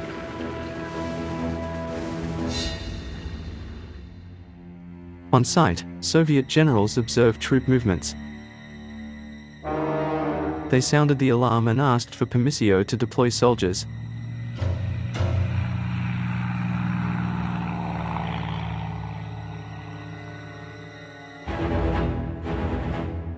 But in the Kremlin, Stalin, just as paranoid as ever, dread a trap. He answers them. You have a big head, but a small brain. Germany will never stand alone in the war against Russia. June 16, 1941, a spy sent a message saying an attack was imminent. But Stalin persisted. He's a disinformer, he should go to hell. June 21st, the eve of the major Russian offensive, a German deserter passed the border and said that the attack would be launched at dawn.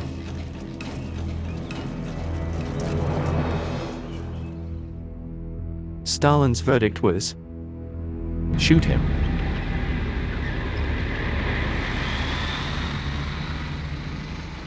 June 22, 1941.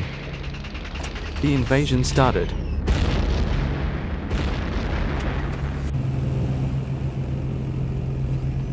Three million German soldiers attacked the USSR.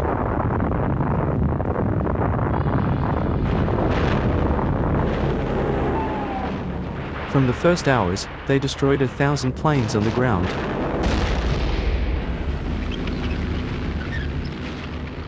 The steamroller German entered the battle.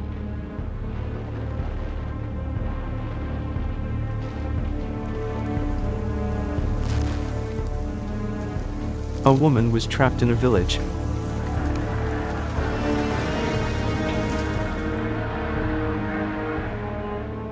Thousands of our soldiers are wandering aimlessly, all scattered around.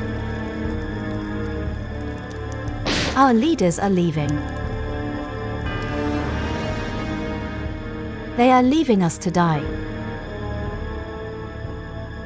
Symbol of defeat, Stalin's eldest son, Yakov, was captured as a prisoner while on the run disguised as a peasant.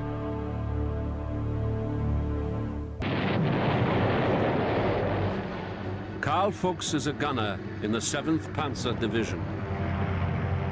War isn't half as bad as it sounds. The Russians are fleeing everywhere.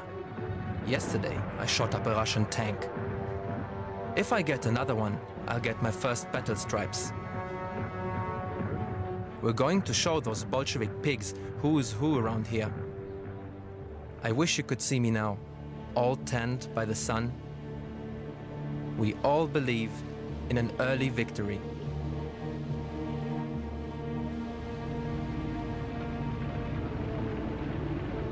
An officer in the 105th Police Battalion writes home. Dear Hannah, the number of prisoners we take increases day by day. Our battalion has to take care of them. We shoot them there and then. When you know that these men have killed German soldiers, it is not such a difficult job to shoot them. Please don't read this to our son.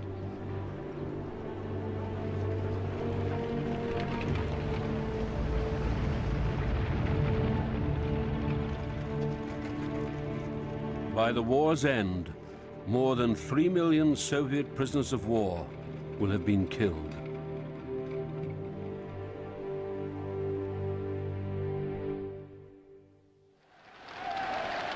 August the 26th, 1941.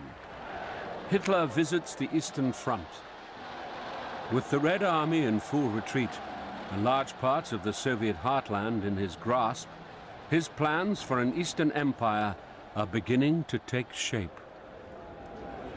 What India is for Britain, Russia will be for us. If only I could make the German people understand what this space means for our future. Let's learn from the British.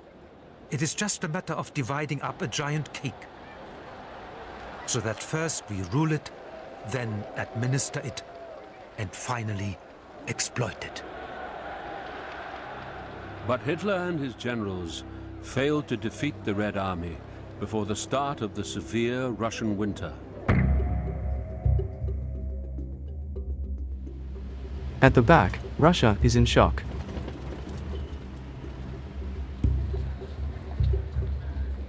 In order to understand, the population is running to get the newspapers.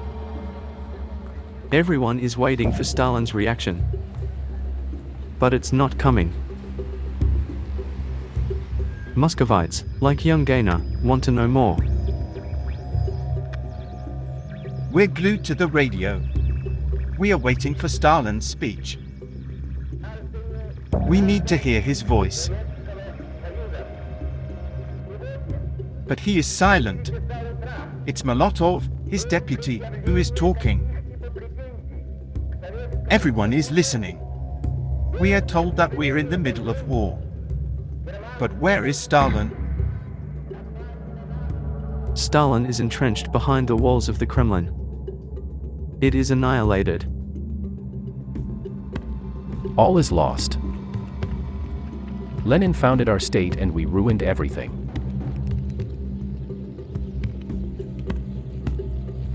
He left us a fantastic legacy. And we ruined it. Because of his repeated mistakes, Stalin is personally responsible for the disaster. But he doesn't want to admit it. As usual, he is looking for culprits. These thousands of soldiers surrendering are considered traitors. Their families will be deported. As far as deserters are concerned, he sent to the front special units responsible for watching soldiers and he gave them explicit orders.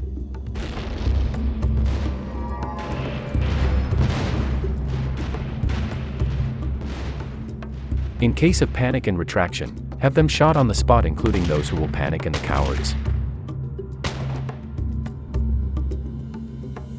In just a few weeks, Stalin jumped from one bad decision to the other.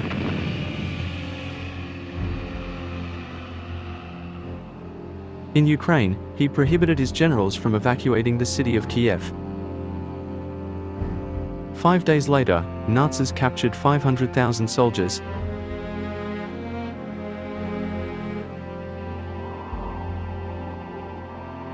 It was the biggest catch ever done by an army.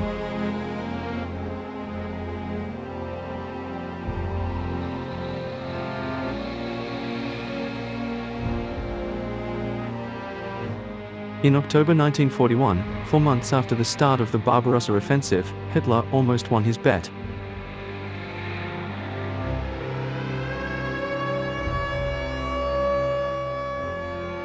The German army was a few miles from Moscow. The capital is bombed every day. The population took refuge in the subway. Writer Viktor Kravchenko noted this in his journal. Moscow gives you the feeling that you're dying. Panic reigns, and it enables the most incredible sounds to circulate.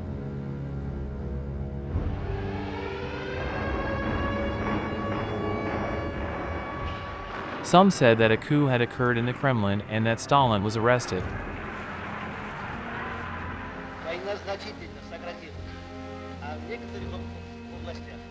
Actually, Stalin also took refuge in the subway. Here it is, while all his followers urged him to evacuate the capital and take a decision that would change everything.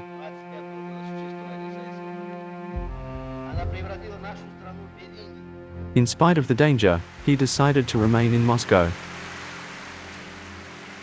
In a few hours, he will address his soldiers.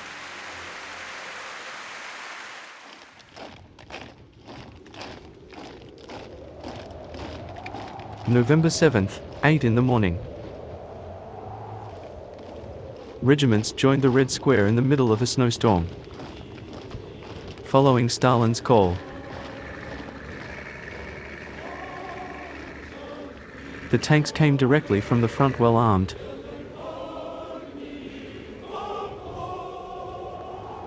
The Germans could attack at any time.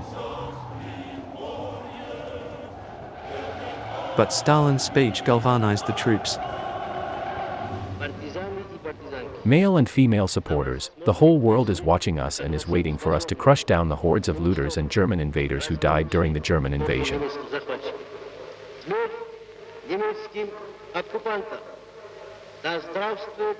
Glory to our country, to freedom, to independence. Onward to victory under Lenin's flag.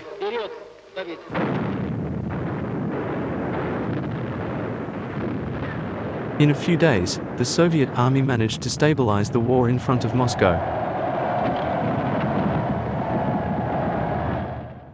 They are forced to call a halt to Operation Barbarossa. Then, on December the 7th, Hitler receives the news that his allies, the Japanese, have bombed Pearl Harbor.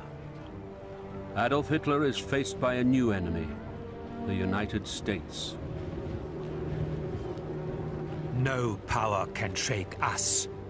I am Führer of a Reich that will last for 1,000 years. Churchill and Roosevelt are sitting over there in their plutocratic little world. Behind the scenes, the Jews run their show. I have my people behind me.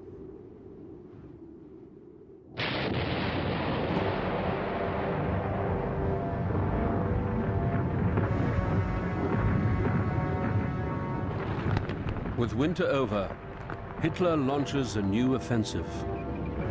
He is convinced that the Red Army is on the brink of destruction. Lieutenant Wilhelm Prüller. At last, we're in our element again. It is we who are taking the initiative, Mr. Stalin, and neither you nor your beasts can stop us.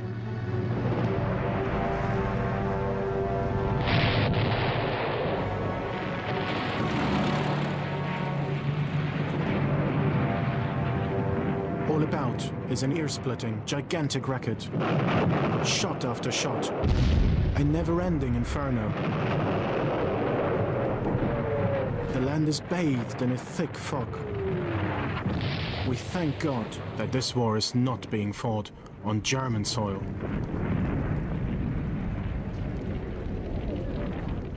When the German army reaches the river Volga, Hitler orders the capture of Stalingrad.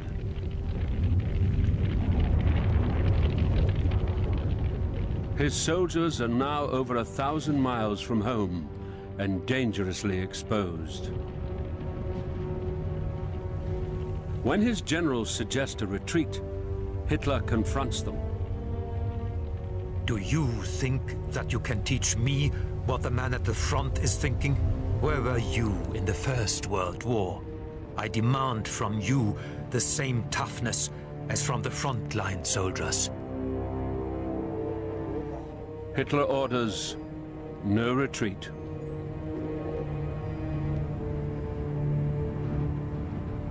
Three months later, the Red Army surrounds and traps 250,000 German soldiers in Stalingrad.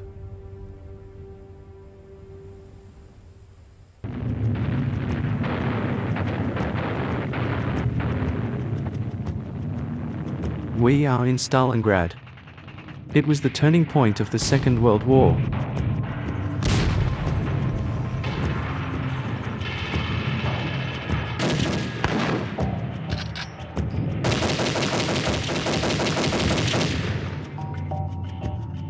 The Germans, who did not succeed to bring down Moscow, wanted to conquer this crossing point towards the oil of the Caspian Sea.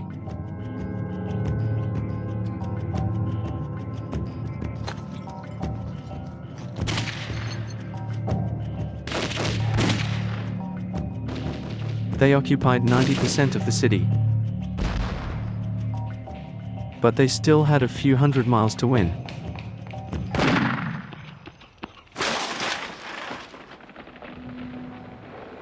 In front, the Soviets put up a relentless resistance against them. The Russian gunner Andrei Kozyanov was one of them.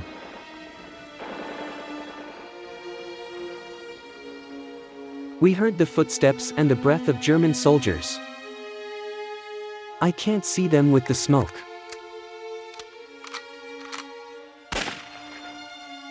We shoot following our instinct. By ear.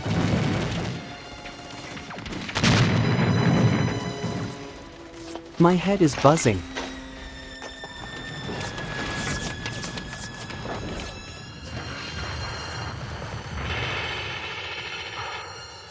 A total of 2 million people will die in Stalingrad. For the first time since the start of the war, Stalin, wisely, decided not to intervene himself and to let his Chief of Staff General Zhukov do the work.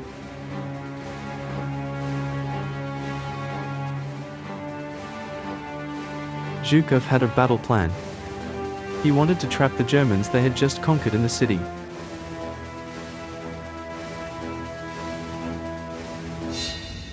Aufposten in einsamer Nacht, da steht ein Soldat und hält Wacht, träumt von Hanne und dem Glück. On the home front, the people of Germany are preparing for Christmas.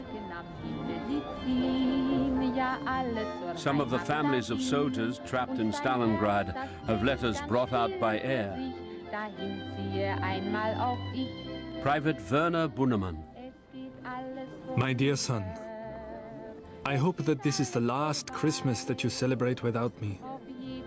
The Russians have dealt us a nasty blow. It is now minus 30 degrees here. How nice it must be in warm rooms. November 19, 1942. At 7 in the morning. 1,400 tanks, over 1,000 planes and 1 million Soviet soldiers were rushing on the flanks of the Nazi army.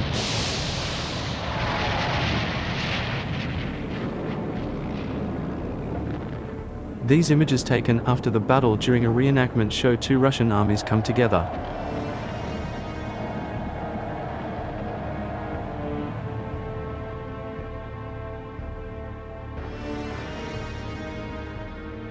A few weeks later, 300,000 German soldiers surrounded, poorly equipped and hungry surrendered with their leader.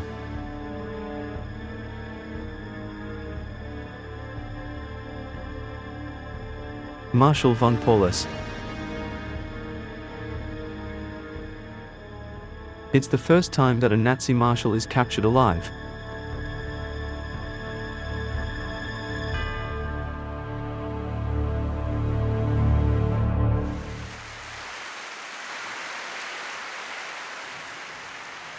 To Stalin, it is a miracle. In the eyes of the world, he is the first to defeat Adolf Hitler. And he will launch over the next 2 years the heroic counteroffensive Russian soldiers against Germany.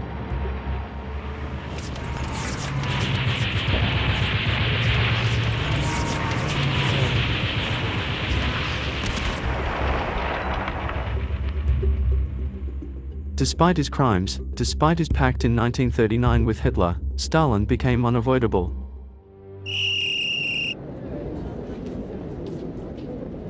With Hitler's war claiming more and more German lives, even old men and boys are now called up to fight for the fatherland. The diary of 15-year-old Wolfgang Findeisen. We have replaced the men so that they can go to the front. Soldiers had manned these guns until now. It's very exciting. I like this much more than school. We are now on duty 24 hours a day. We are boys no longer, now we are men.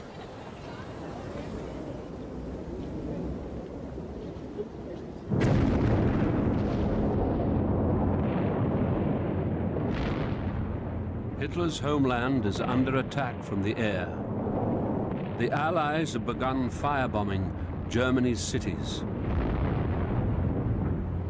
On July the 27th, 700 British bombers target Hamburg.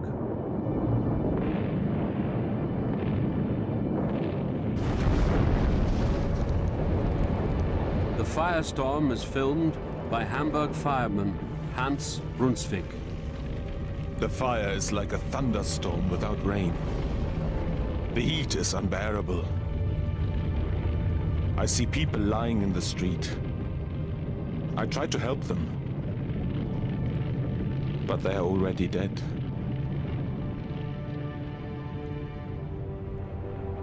Hamburg's streets are littered with bodies.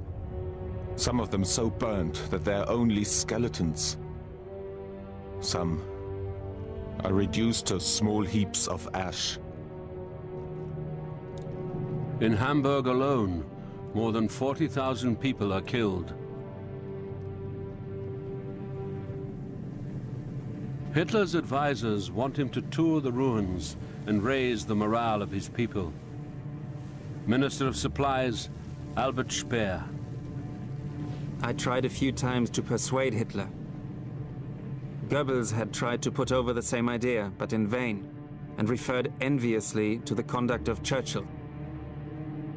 When I think of the propaganda value I could make of such a visit, he'd say. Hitler remains hidden away in his command bunker on the Eastern Front. If the German people are no longer so strong and ready for sacrifice that they will not stake their own blood on their existence, they deserve to pass away and be annihilated by another stronger power. If that is the case, I would not shed a tear for them.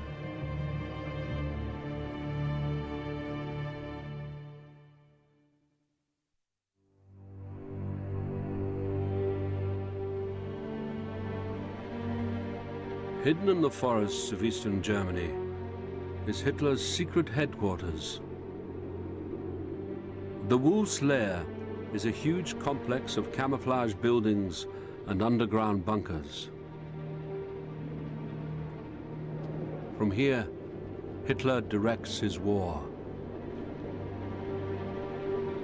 His health is now failing. He has a heart condition and the early signs of Parkinson's disease. General Heinz Guderian. Since I last saw Hitler, he has aged greatly. His back was bent, his hand trembled. His eyes lacked their former luster. He easily lost his temper and was then unpredictable in what he said and did.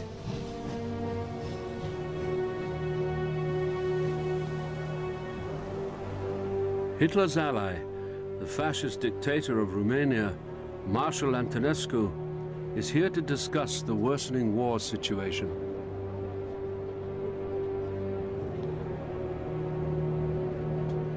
Hitler's adjutant, Nikolaus von Below. I had the impression that Hitler now believed that a war against both the Russians and the Allies, on two fronts, could no longer be won.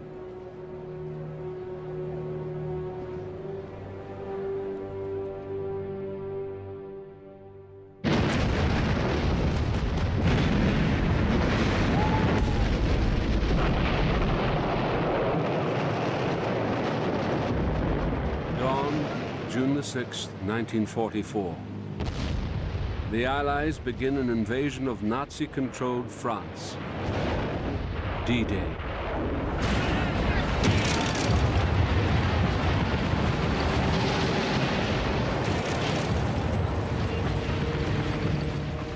When Hitler is informed, he is delighted. The news could not be any better. As long as they were in Britain, we could not get at them. Now we have them where we can destroy them.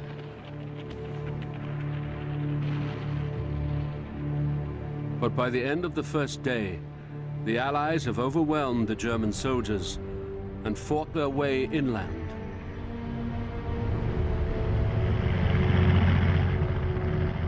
Private Robert Vogt. We only had infantry weapons. We didn't even have a bazooka. And we were even short of ammunition. The Americans were right. They dropped leaflets in German which read, "Attacked from the front, cut off from behind, written off by Hitler."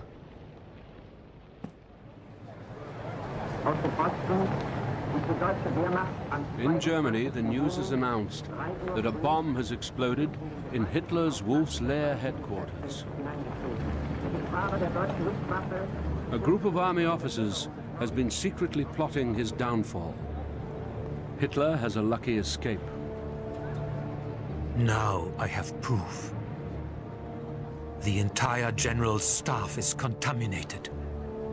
Now I have the swine who have been sabotaging my work for years. Now I know why my great plans failed. It was treason. Hitler orders the arrest of 5,000 people. 200 are executed.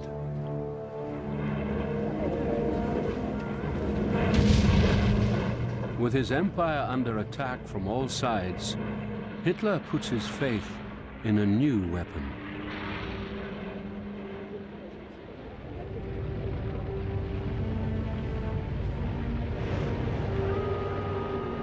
For more than 12 years, at a secret location in northern Germany, a team of Nazi scientists have been testing a long-range ballistic missile.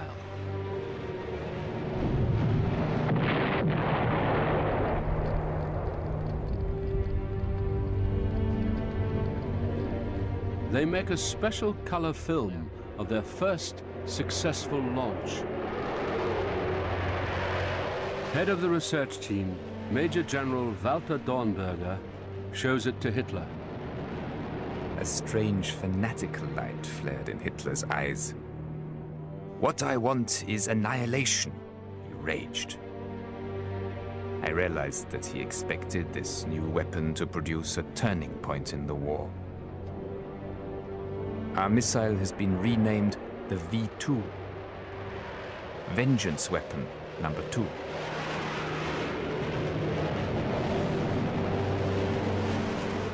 "1,300 V2 rockets are fired on London, killing almost 3,000 people. Not the annihilation Hitler has demanded.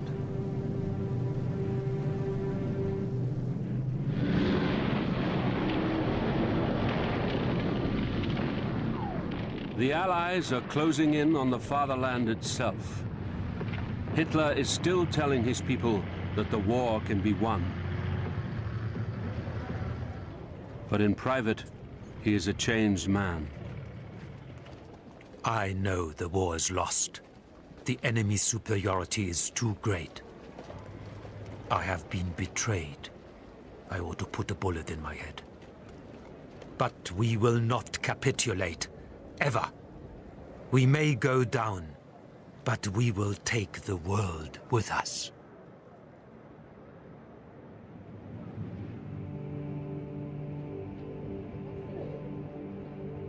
April the 11th, 1945. The Allies arrive at Buchenwald. It is one of over 1,000 of Hitler's concentration camps. Udo Dietmar is one of the few survivors. The conditions in Buchenwald had reached the height of horror. People were starving.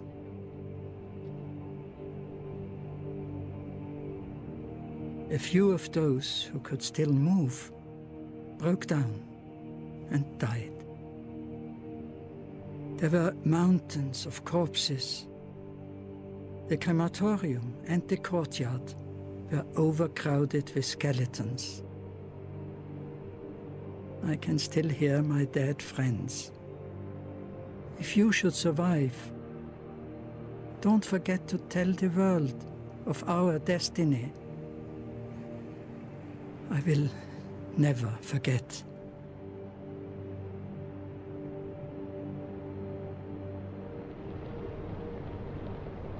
The Americans round up people from the nearby town and force them to witness the horrors that have been committed in their name. 18-year-old Renata Simon. I could hardly believe what I was seeing. They had piled up the corpses of people who had died. The smell was just too much. I couldn't take it anymore. but the GI shouted at me, "You Hitler, Fräulein! Here, look, look!"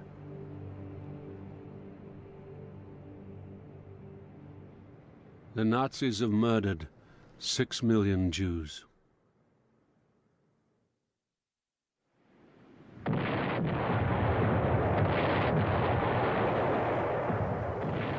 January 1945. The Red Army has reached the Oder River, just 50 miles from Berlin.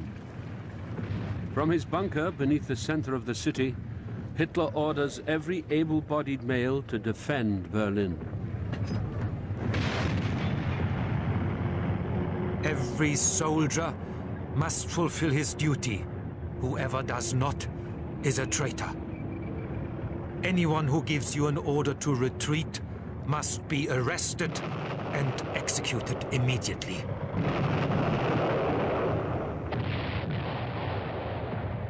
Outnumbered more than 5 to 1, the German cause is hopeless. On April the 21st, the Russians enter Berlin.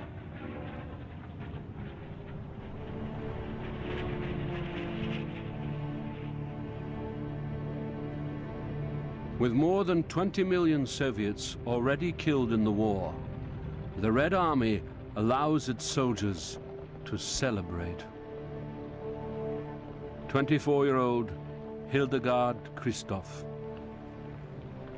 The Russians came. We weren't allowed to lock our doors. Holding machine guns, they herded us into an empty house. Other young women had also been dragged in. The beasts pounced on us, again and again, the entire night. A whole mob of them. At dawn, they disappeared. We crept back to our family. Many committed.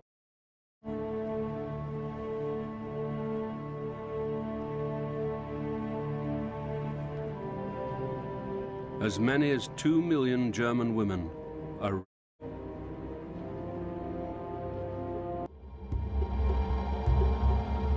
In Moscow, during the visit of General de Gaulle. Then a few months later at the Yalta Conference. Allies all came meet the great Stalin.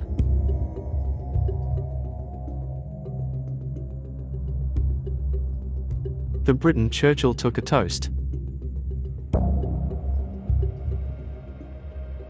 Is there anything more precious than the life of Stalin to each and every one of us? I sincerely hope the people of the Soviet Union would be able to preserve their marshal for a long time. Churchill knew that since the victory in Stalingrad, the USSR was becoming a superpower.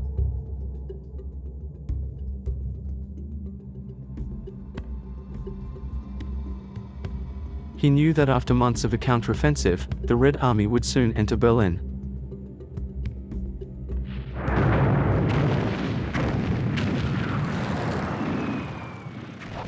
We are in the spring of 1945.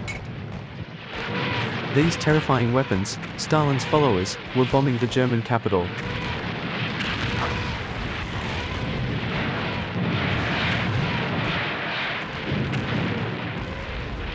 Stalin decided to avenge Stalingrad and destroy Berlin.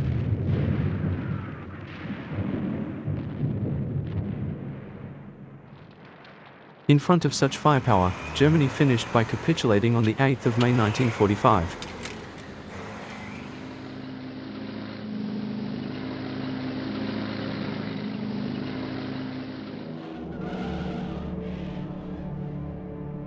In the ruins of the Nazi Chancellery, Hitler's underground bunker is discovered. It is deserted. After finally marrying his mistress, Eva Braun, Adolf Hitler has committed. In order to escape the disgrace of surrender, my wife and I choose death. It is our wish to be burned immediately. All that is found are a few charred bones. Hitler's war is finally over.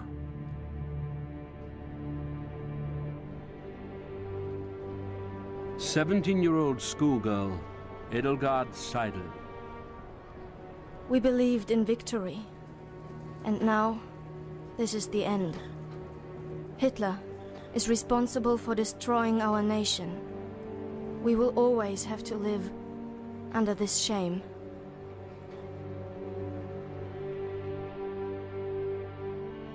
Across Europe, 50 million people are dead.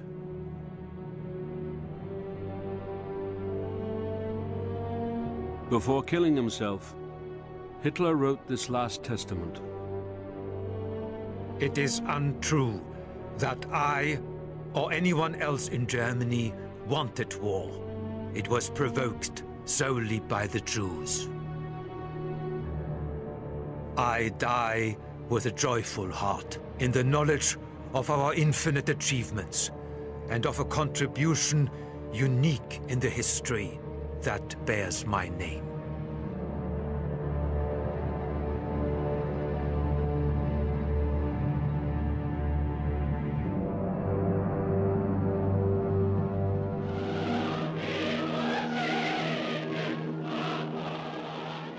Two months later, Generalissimo Stalin arrived in the German capital to celebrate his victory.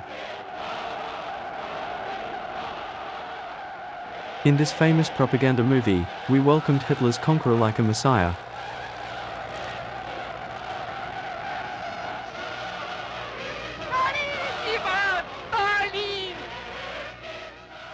In fact, it's fiction where the role of Stalin is played by a lookalike. This masterful arrival never happened. Stalin was scared of flying. And contrary to these images, he hated crowds. Comrades, today, we are celebrating the big victory on fascist Germany.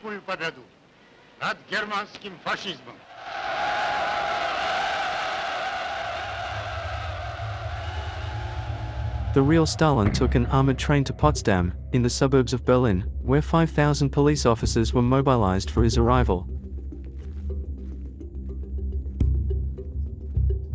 He was obsessed with the attacks. If he agreed to leave his country for the first time in 30 years,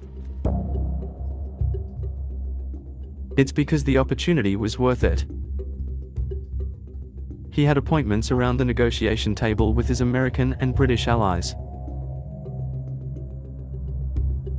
Since the Yalta Conference, he asked for half of the European territory. That is all the countries that his army had liberated during the war.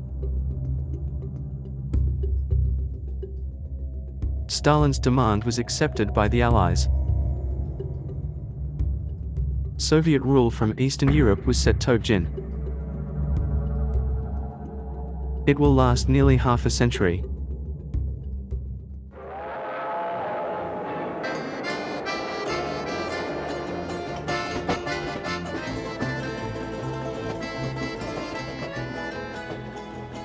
For the Russian people, the price of victory is exorbitant. The conflict has annihilated 70,000 villages and killed 26 million people.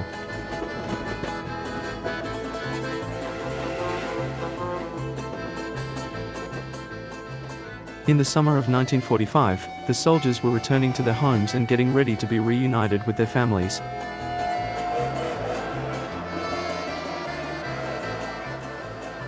As soldiers said, "People are screaming, they are running.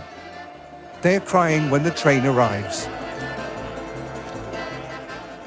The men kiss their wives.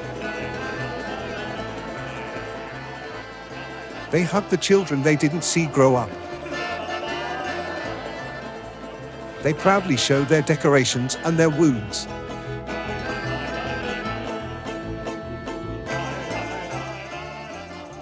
After so much suffering, they all want peace and quiet. For them, the crimes of Stalin are nothing but old memories. they are wrong.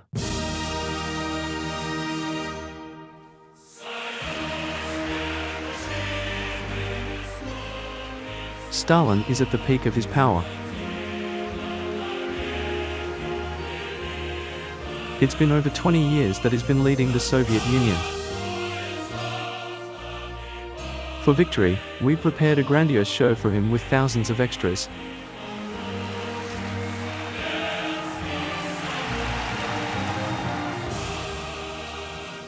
Even the American General Eisenhower came along.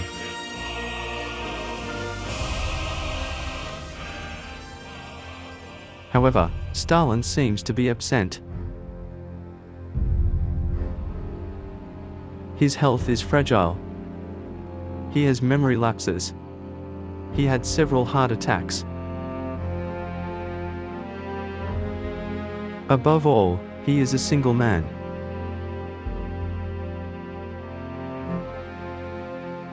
During the war, he lost his son Yakov, who was made prisoner of the Germans. It is said that Yakov sought to escape by crossing barbed wires. Stalin refused to exchange him against Marshal von Paulus, as Hitler proposed.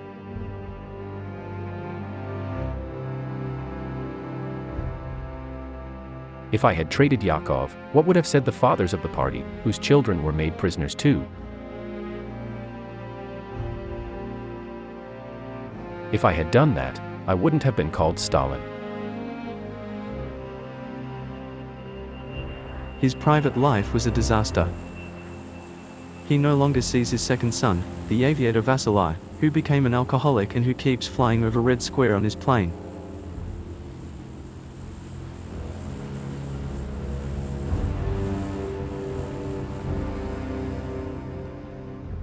More paranoid than ever, Stalin even got mad at Svetlana, his darling daughter, who is now a young woman.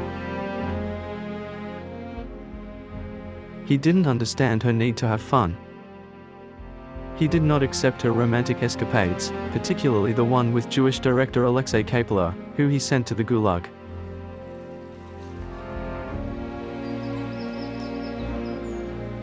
He didn't accept either her marriage to Grigory Morozov, a Jewish, too.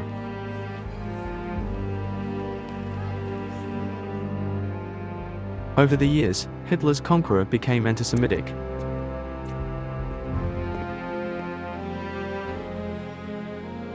All the previous generation was contaminated by Zionism.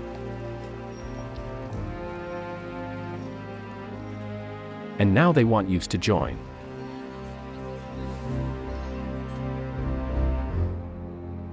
As soon as the war was over, Stalin relaunched the purges depending on his mood and his craziness. With 2 million prisoners, including a large number of Jews, the Gulag had never been this full.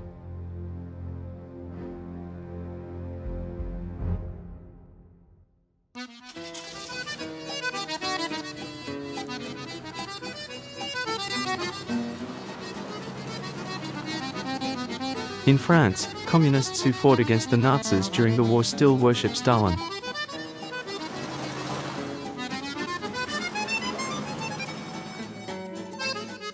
In 1949, he celebrated his 70th birthday. Gifts were sent from everywhere to the Kremlin, so did tremolos, the man behind the voice, the poet Paul Eluard explained.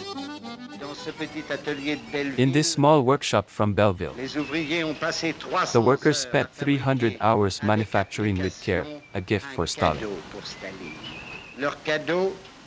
Their gift was a minute tour. Despite the evidence, the horror of the Stalinist system was still silenced.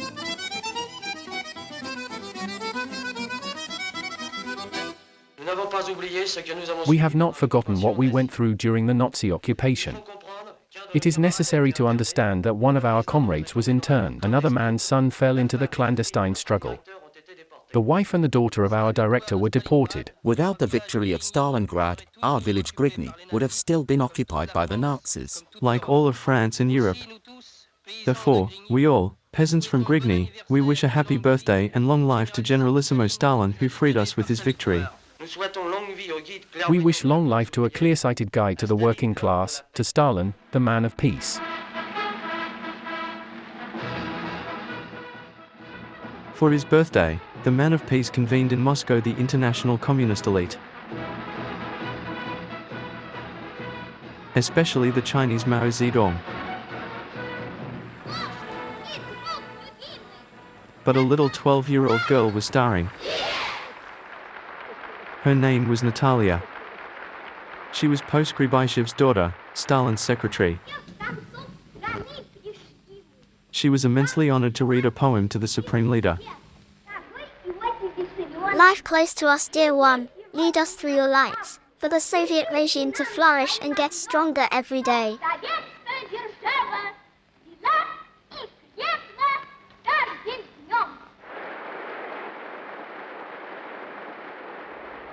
The room cheered this touching scene. But the little girl wasn't aware of a cruel detail. A few years ago, Stalin had her mother shot.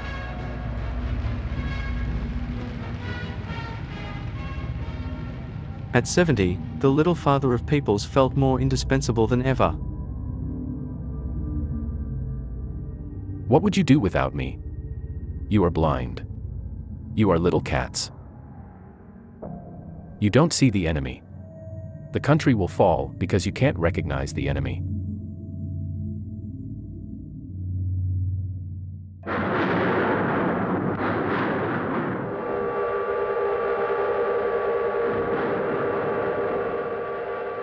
March 4, 1953.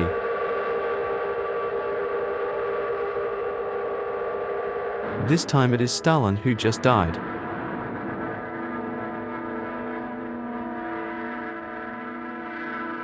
No details in the newspapers. We won't know until later. Stalin agonized alone in his room for 2 days, without anyone to rescue him. Not even his doctors, who were terrified at the thought of taking a bad decision and as a result, getting shot.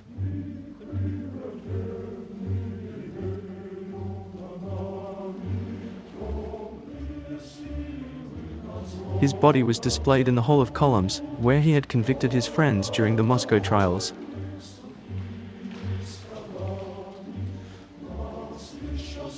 Among party members, the feelings are real. A teacher had a hard time imagining life without Stalin. What will happen now? How are we going to live? What will happen to the country?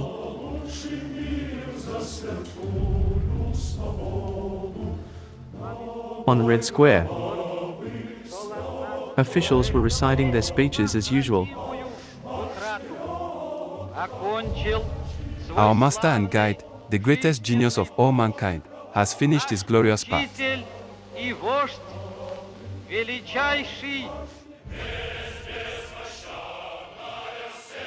However, despite the morning instructions away from the cameras, thousands of Stalin's victims had secretly started to cheering up. At the Vorkuta camp, in the far north of Russia, the deportees got down on their knees upon hearing the news. May his soul go to hell. Thank God, today, the man with the mustache went to hell.